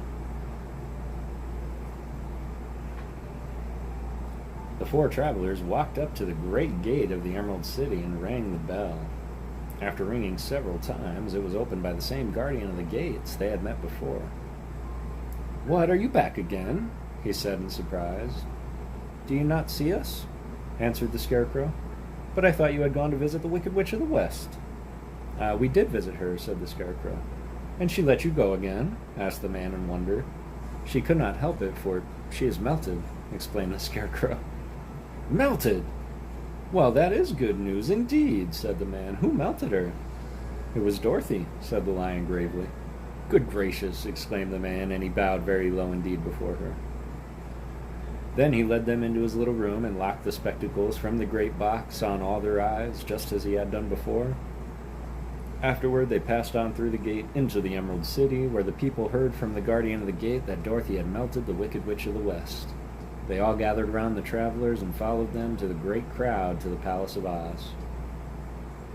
The soldier with the green whiskers was still on guard before the door, and he let them in at once, and they were again met by a beautiful green girl who showed each of them to their old rooms at once, so they may rest until the great Oz was ready to receive them. The soldier had the news carried straight to Oz that Dorothy and the other travelers had come back again after destroying the Wicked Witch, but Oz made no reply. They thought the Great Wizard would send for them at once, but he did not. There was no word from him the next day, nor the next, nor the next. The waiting was tiresome and wearing, and at last they grew vexed that Oz would treat them in so poor a fashion after sending them to undergo hardships and slavery. So the Scarecrow at last asked the Green Girl to take another message to Oz, saying if he did not let them in to see him, at once they would call the winged monkeys to help them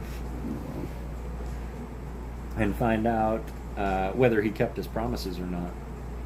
When the wizard was given this message, he was so frightened that he sent word for them to come to the throne room at 4 minutes after 9 o'clock the next morning. He had once met the winged monkeys in the land of the West, and he did not wish to meet them again. The four travelers passed a sleepless night, each thinking of the gift Oz had promised to bestow on them. Dorothy fell asleep only once, and then she dreamed she was in Kansas, where Aunt Em was telling her how glad she was to have the little girl at home again. Promptly at 9 o'clock the next morning, the green-whiskered soldier came to them, and 4 minutes later they all went to the throne room of the great Oz. Of course, each of them expected to see the wizard in the shape he had taken before, and all were greatly surprised when they looked about and saw no one at all in the room. They kept close to the door and closer to one another, for the stillness of the empty room was more dreadful than any form they had seen Oz take. Presently, they heard a solemn voice that seemed to come from somewhere near the top of the great dome, and it said, "I am Oz, the great and terrible. Why do you seek me?" They looked again in every part of the room, and then, seeing no one, Dorothy said, "Where are you?" "I am everywhere," answered the voice, "but to the eyes of common mortals I am invisible. I will now seat myself upon my throne, that you may converse with me."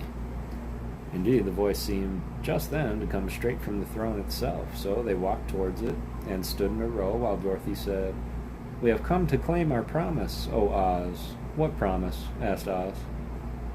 "You promised to send me back to Kansas when the Wicked Witch was destroyed. And you promised to give me brains," said the Scarecrow. "And give me a heart," said the Tin Woodman. "And you promised to give me courage," said the Cowardly Lion. "Is the Wicked Witch really destroyed?" asked the voice, and Dorothy thought it trembled a little. "Yes," she answered. "I melted her with a bucket of water." "Dear me," said the voice. "How sudden." "Well, come to me tomorrow, for I must have time to think it over." "You've had plenty of time already," said the Tin Woodman angrily. "We shan't wait a day longer," said the Scarecrow. "You must keep your promises to us," exclaimed Dorothy. The lion thought it might be as well to frighten the wizard, so he gave a large, loud roar, which was so fierce and dreadful that Toto jumped away from him in alarm and tipped over the screen that stood in a corner. As it fell with a crash, they looked that way, and the next moment all of them were filled with wonder, for they all saw, standing, just in the spot the screen had hidden, a little old man with a bald head and a wrinkled face, who seemed to be much surprised as they were. The Tin Woodman, raising his axe, rushed toward the little man and cried out, "Who are you?" "I am Oz, the Great and Terrible," said the little man in a trembling voice.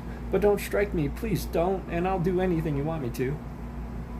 Our friends looked at him in surprise and dismay. "I thought Oz was a great head," said Dorothy. "And I thought Oz was a lovely lady," said the Scarecrow. "I thought Oz was a terrible beast," said the Woodman. "And I thought Oz was a ball of fire," exclaimed the Lion. "No, you're all wrong," said the little man meekly. "I've been making believe." "Making believe?" cried Dorothy. "Are you not a great wizard?" "Hush, my dear," he said. "Don't speak so loud, or you'll be overheard, and I shall be ruined. I'm supposed to be a great wizard." "And aren't you?" she asked. "Not a bit of it, my dear. I'm just a common man." "You're more than that," said the Scarecrow, in a grieved tone. "You're a humbug." Exactly so, declared the little man, rubbing his hands together, as if it pleased him. I am a humbug. But this is terrible, said the Tin Woodman. How shall I ever get my heart? Or I my courage? Or I my brain? Wiping tears from his eyes with his coat sleeve. My dear friend, said Oz, I pray you not to speak of these little things. Think of me and the terrible trouble I am in at being found. Doesn't anyone else know you're a humbug? Asked Dorothy. No one knows it but you four and myself, replied Oz. I have fooled everyone so long that I thought I should never be found out. It was a great mistake by ever letting you into the throne room. Usually, I will not see even my subjects, and they believe I am something terrible. But I don't understand, said Dorothy in bewilderment. How is it that you appeared to me as a great head? That was one of my tricks, replied Oz. Step this way, please, and I will tell you all about it. He led the way to the small chamber in the rear of the throne room, and they all followed him. He pointed to one corner in which lay the great head made out of many thickness of paper and with a careful painted face. This I hung from the ceiling by a wire, said Oz. I stood behind the screen and pulled the thread to make the eyes move and the mouth open. But how about the voice? She inquired. Oh, I'm a ventriloquist, said the little man. I can throw the sound of my voice wherever I wish so that you thought it was coming out of the head. Here are the other things I used to deceive you. He showed the Scarecrow the dress and the mask he had worn when he seemed to be a lovely lady, and the Tin Woodman saw that his terrible beast was nothing but a lot of skins sewn together with slats to keep their sides out. As for the ball of fire, the false wizard had hung that also from the ceiling. It was really a ball of cotton, but when oil was poured upon the ball, burned fiercely.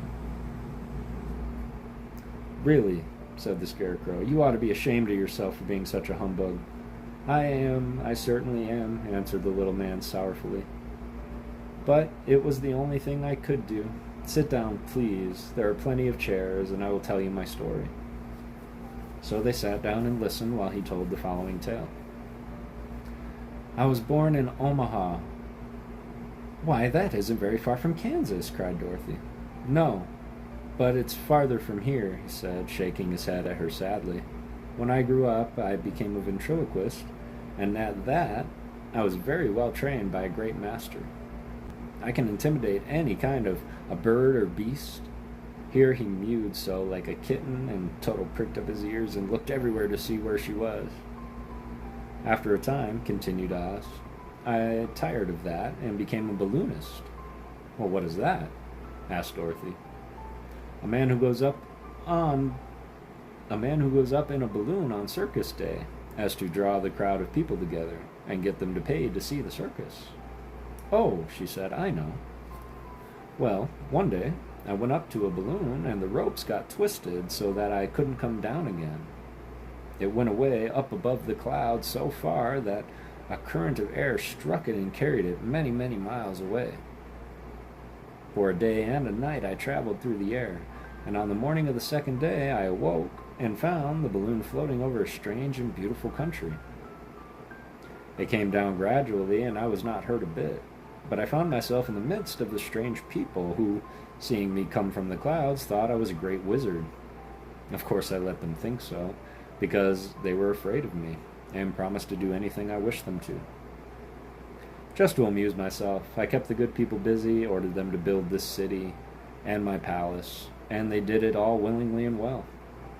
Then I thought, as the country was so green and beautiful, I will call it the Emerald City. And to make the name fit better, I put green spectacles on all the people so that everything they saw was green. But isn't everything here green? Asked Dorothy. No more than any other city, replied Oz. But when you wear green spectacles, why, of course, everything you see looks green to you. The Emerald City was built a great many years ago, for I was a young man when the balloon brought me here, and I am very old now. But my people have worn green glasses on their eyes for so long that most of them think it really is an Emerald City. And it certainly is a beautiful place, abounding in jewels and precious metals and every good thing that is needed to make one happy. I've been good to the people, and they like me. But ever since this palace was built, I've shut myself up and would not see any of them.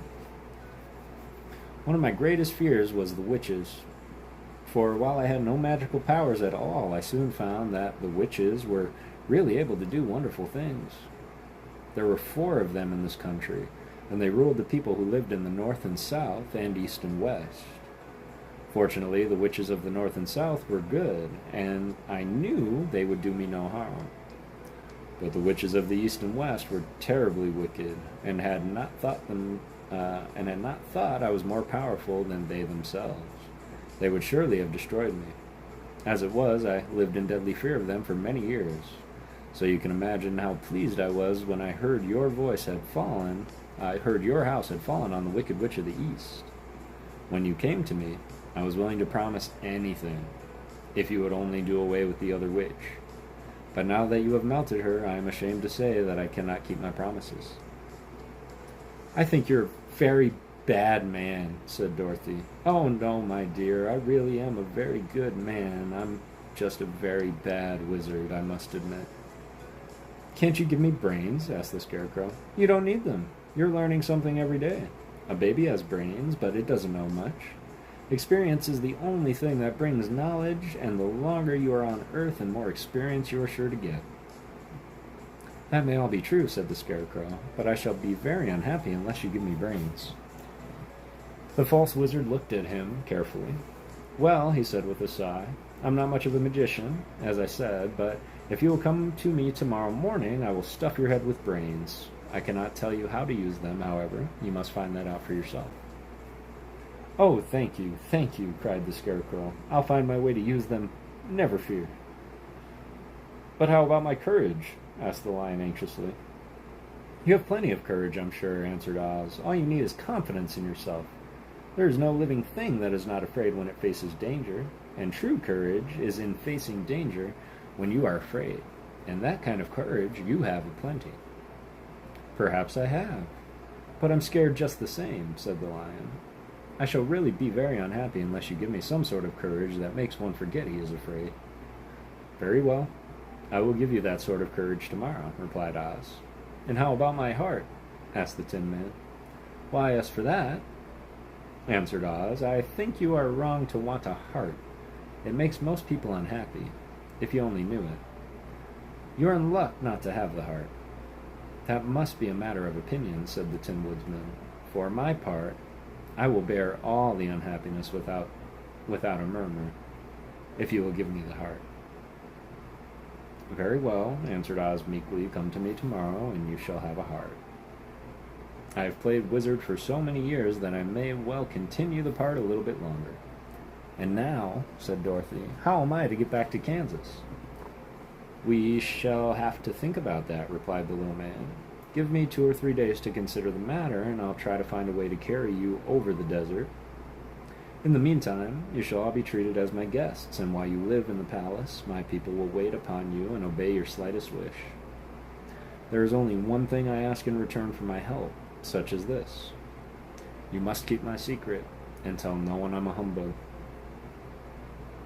They agreed to say nothing of what they had learned, and went back to the rooms in high spirits.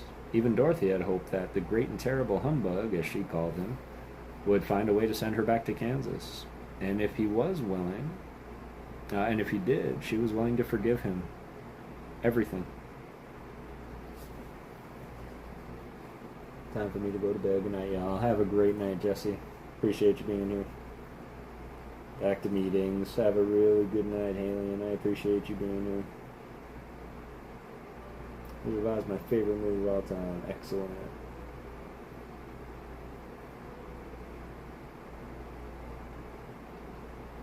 Excellent. Have a good night, y'all. Appreciate you being here.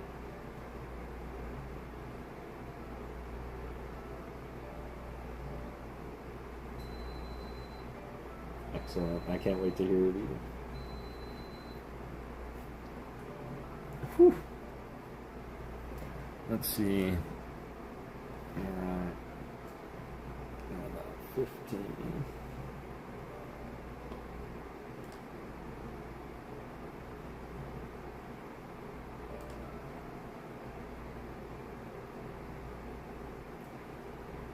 Alright, chapter 16. Should be able to get through the next 2 chapters and then we'll call it. But chapter 16,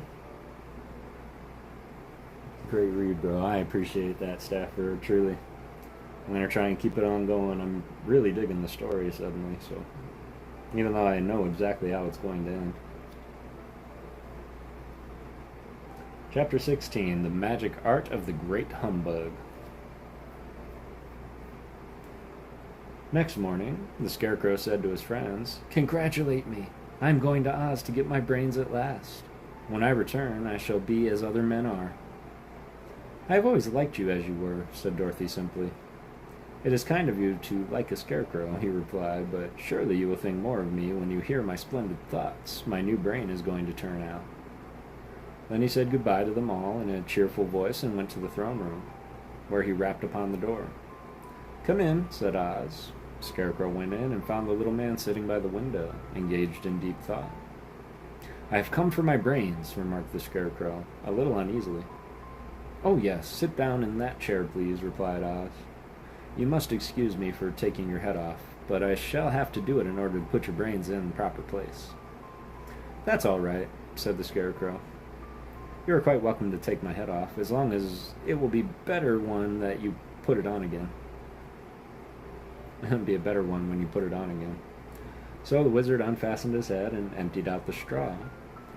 Then he entered the back room and took up a measure of bran, which he mixed with great many pins and needles.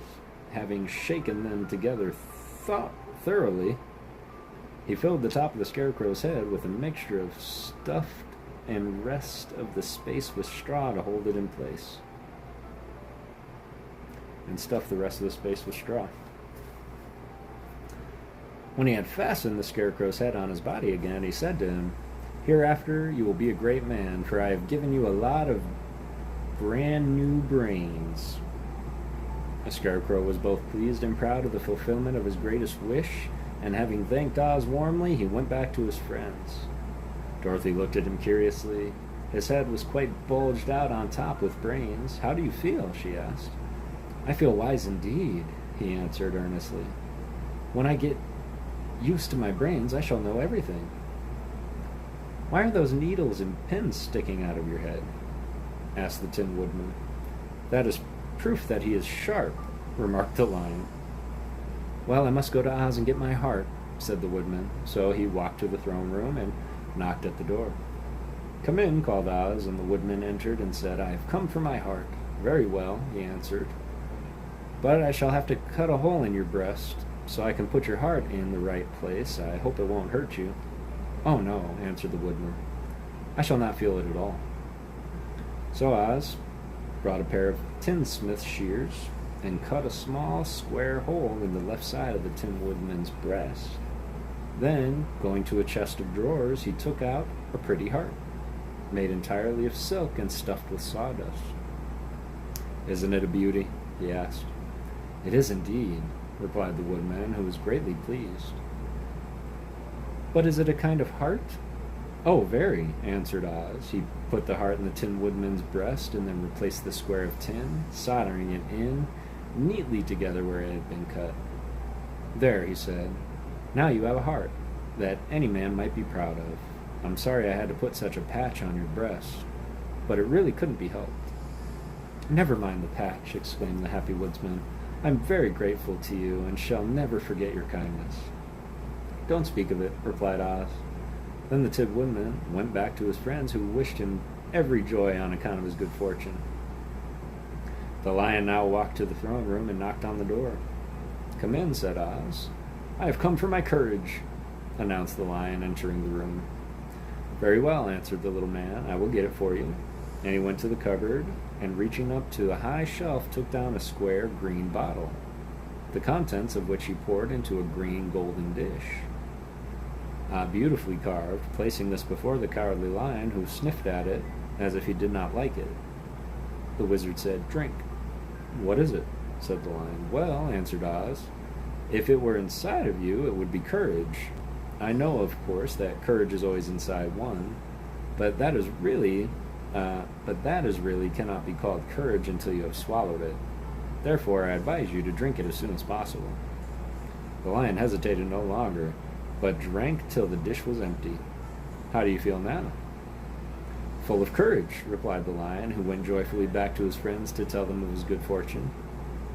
Oz, left to himself, smiled to think of his success in giving the Scarecrow and Tin Win and the lion exactly what they thought they wanted. "How can I help being a humbug?" he said, "when all these people make me do things that everyone knows can't be done." It was easy to make Scarecrow and the lion and the woodman happy because they imagined I could do anything. But it will take more than imagination to carry Dorothy back to Kansas, and I'm sure I don't know how it can be done. Chapter 17. How the balloon was launched. For 3 days, Dorothy heard nothing from Oz. These were sad days for the little girl, although her friends were all quite happy and contented. The Scarecrow told them there were wonderful thoughts in his head, but he would not say what they were because he knew no one could understand them but himself. When the Tin Woodman walked about, he felt his heart rattling about in his breast, and he told Dorothy he had discovered it to be a kinder, more tender heart than the one he had owned when he was made of flesh. The lion declared he was afraid of nothing on earth, and would gladly face an army or a dozen of the fierce Kalidas. Thus each of the little party was satisfied except Dorothy, who longed more than ever to get back to Kansas. On the 4th day, to her great joy, Oz sent for her, and when she entered the throne room, he greeted her pleasantly. "Sit down, my dear. I think I've found a way to get you out of this country." "And back to Kansas?" she said eagerly. "Well, I'm not sure about Kansas," said Oz, "for I haven't the faintest notion which way it lies. But the first thing to do is cross the desert, and then it should be easy to find your way home." "How can I cross the desert?" she inquired. "Well, I'll tell you what I think," said the little man. "You see, when I came to this country, it was in a balloon. You also came through the air, being carried by a cyclone, so I believe the best way to get across the desert will be through the air.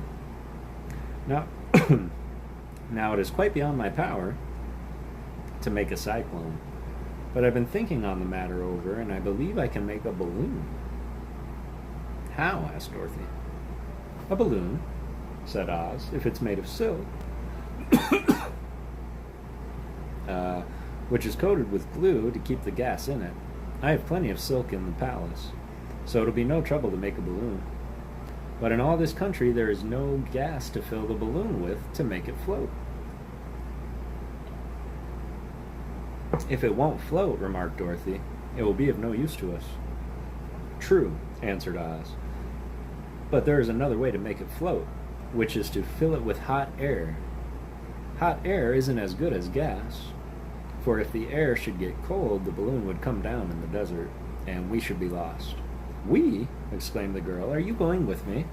"Yes, of course," replied Oz. "I am tired of being such a humbug. If I should go out of this palace, my people would soon discover I am not a wizard, and then they would be vexed with me for having deceived them. So I should stay shut up in these rooms all day, and it gets tiresome. I'd much rather go back to Kansas with you and be at the circus again." "I shall be glad to have your company," said Dorothy. "Thank you," he answered. "Now, if you will help me sew the silk together, we will begin to work on our balloon." So Dorothy took a needle and thread, and as fast as Oz cut the strip of silk into a proper shape, the girls sewed them neatly together. First there was a strip of light green silk, then a strip of dark green, then a strip of emerald green, for Oz had a fancy to make the balloon in different shades of the color about them. It took 3 days to sew all the strips together, but when it was finished, they had a big bag of green silk more than 20 feet long. Then Oz painted it on the side. Then Oz painted it on the inside with a coat of thin glue to make it airtight, after which he announced that the balloon was ready. "But we must have a basket to ride in," he said. So he sent the soldier with the green whiskers for a big cloth clothes basket, which he fastened with many ropes to the bottom of the balloon. When it was all ready, Oz sent word to his people that he was going to make a visit to his great brother wizard who lived in the clouds. The news spread rapidly through the city, and everyone came to see the wonderful sight. Oz ordered the balloon carried out in front of the palace, and the people gazed upon it with much curiosity. The Tin Woodman had chopped a big pile of wood, and now he made a fire out of it, and Oz held the bottom of the balloon over the fire so the hot air that rose from it would be caught in the silken bag. Gradually, the balloon swelled out and rose into the air until finally the basket just touched the ground. Then Oz got into the basket and said to all the people in a loud voice, "I am now going away to make a visit. While I am gone, the Scarecrow will rule over you. I command you to obey him as you would me." The balloon was by this time tugging hard at the rope that was held to the ground, for the air within it was hot, and this made it so much lighter in weight that the air without that it pulled hard to rise into the sky. "Come, Dorothy," cried the wizard. "Hurry up or the balloon will fly away." "I can't find Toto anywhere," replied Dorothy, who did not wish to leave her little dog behind. Toto had run into the crowd to bark at a kitten, and Dorothy had at last found him. She picked him up and ran towards the balloon. She was within a few steps of it, and Oz was holding out his hand to help her into the basket when, crack, went the ropes, and the balloon rose into the air without her. "Come back!" she screamed. "I want to go too." "I can't come back, my dear," called Oz from the basket. "Goodbye!" "Goodbye!" shouted everyone, and all eyes turned upward where the wizard was riding in the basket, rising every moment farther and farther into the sky. And that was the last any of them ever saw of Oz, the wonderful wizard. Though he may have reached Omaha safely and be there now, we all know, but be there now for all we know. But the people remembered him lovingly and said to one another, "Oz was always our friend. When he was here, he built for us a beautiful emerald city, and now he is gone. He has left us a wise scarecrow to rule over us." Still, for many days they grieved over the loss of the wonderful wizard and would not be comforted. Chapter 18. Away to the South.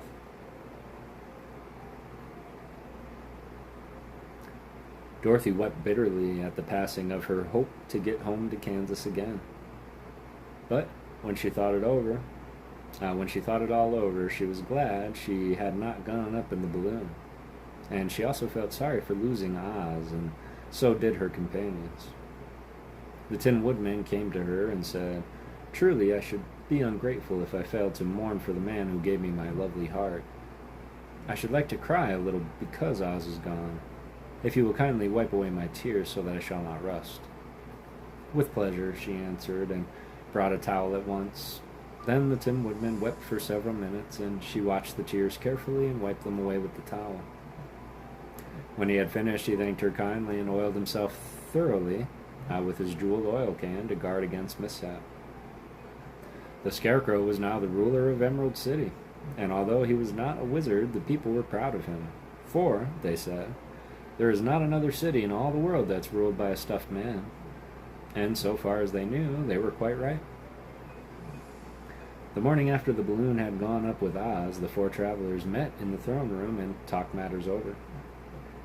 The Scarecrow sat in the big throne, and the others stood respectfully before him. "We are not so unlucky," said the new ruler, "for this palace and the Emerald City belong to us, and we can do just as we please. When I remember that a short time ago I was up on a pole in a farmer's cornfield, and now I am the ruler of this beautiful city, I am quite satisfied with my lot." "I also," said the Tin Woodman, "am well pleased with my new heart, and really, that was the only thing I wished for in all the world. For my part, I'm content in knowing I'm as brave as any beast that ever lived, if not braver," said the Lion modestly. "If Dorothy would only be contented to live in this Emerald City," continued the Scarecrow, "we might all be happy together." "But I don't want to live here," cried Dorothy. "I want to go to Kansas and live with Aunt Em and Uncle Henry." "Well then, what can be done?" inquired the Woodman. The Scarecrow decided to think, and he thought so hard that the pins and needles began to stick out of his brain. Finally, he said, "Why not call the winged monkeys and ask them to carry you over the desert?" I never thought of that, said Dorothy joyfully. This, it's just the thing. I'll go at once for the golden cap. When she brought it to the throne room, she spoke the magic words, and soon a band of winged monkeys flew in through the open window and stood beside her. This is the second time you called us, said the Monkey King, bowing before the little girl. What do you wish?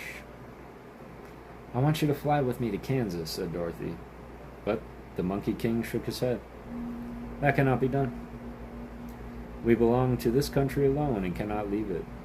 There has never been a winged monkey in Kansas yet, and I suppose there never will be. For they don't belong there. We shall be glad to serve you in any way in our power, but we cannot cross the desert. Goodbye. And with another bow, the Monkey King spread his wings and flew away through the window, followed by all his band. Dorothy was ready to cry with disappointment. I have wasted the charm of the golden cap to no purpose, she said, for the winged monkeys cannot help me. It is certainly too bad, said the tender-hearted woodman. The Scarecrow was thinking again, and his head bulged out so horribly that Dorothy feared it would bust. Let us call in the soldiers with the green whiskers, he said, and ask his advice. So the soldier was summoned, and entered the throne room timidly, for while Oz was alive, he never was allowed to come farther than the door. This little girl, said the Scarecrow to the soldier, wishes to cross the desert. How can she do so? I cannot tell, answered the soldier, for nobody has ever crossed the desert unless it is Oz himself. Is there no one who can help me? Said Dorothy. Earnestly. Glinda might, he suggested. Who is Glinda? Inquired the Scarecrow. The Witch of the South. She is the most powerful of all the witches, and rules over the Quadlings.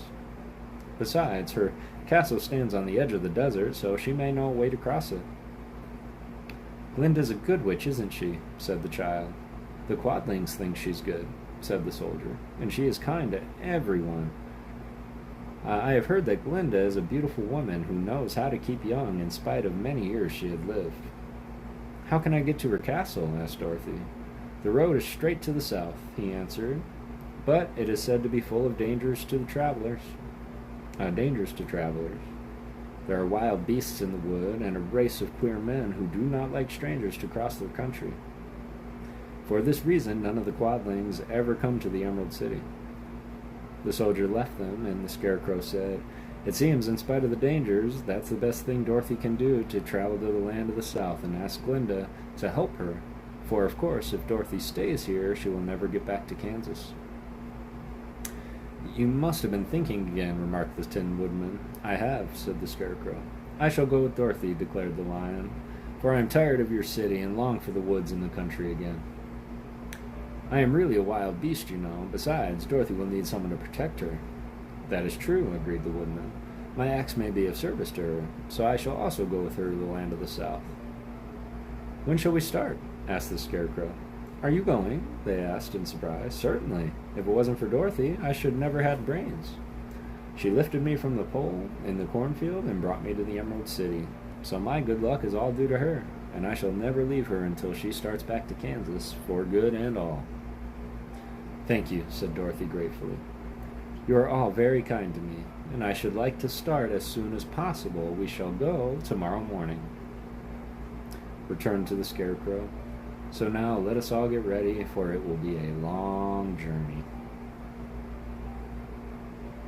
Alright, back on the road again. Had no idea they made the Scarecrow ruler of the Emerald City, so that was pretty cool.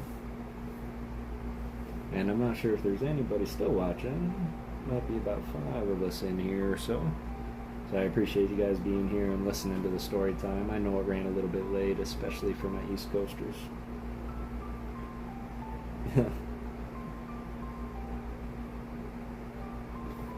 Oh, they're little melty faces. Anime Central, what's going on? How are you doing? I appreciate you being here. Hope everybody's doing well tonight. I know that it is late, and we're just about to wrap it up, actually. We just made it to the end of our read, and now it's about time to wrap it up and head to the store myself. I'm so happy the sun is away.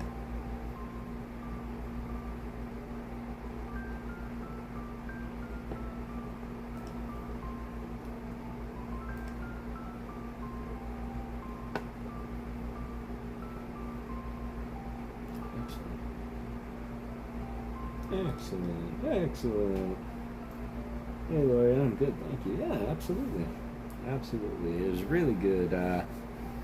Seems that we're averaging about 9 chapters.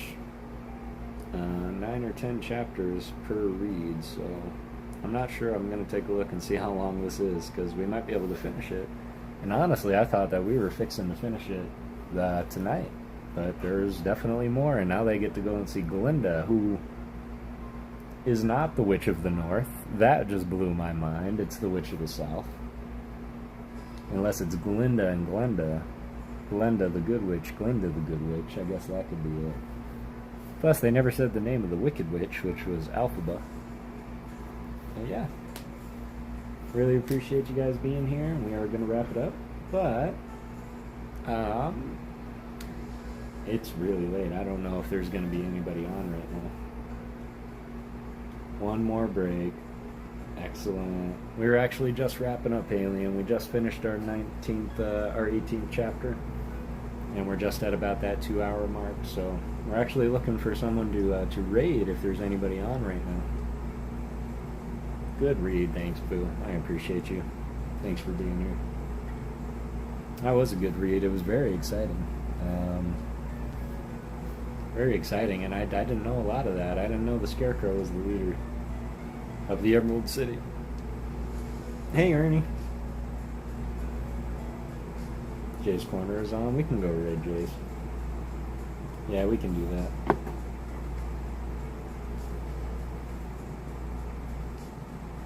Yeah, absolutely, man. And we typically start at about 8:30.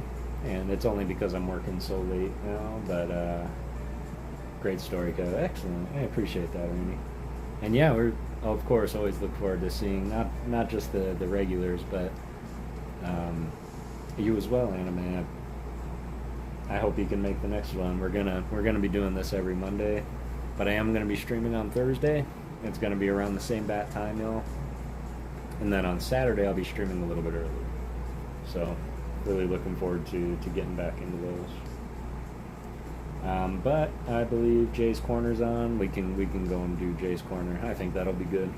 And if someone wants to grab that link for me, and we can go over there and raid. But y'all, thank you so much for being here, gathering around the fire, listening to the story, and of course this book. There's 15 books in the Oz field. If there's other stories you want to hear, please let us know. Make that recommendation.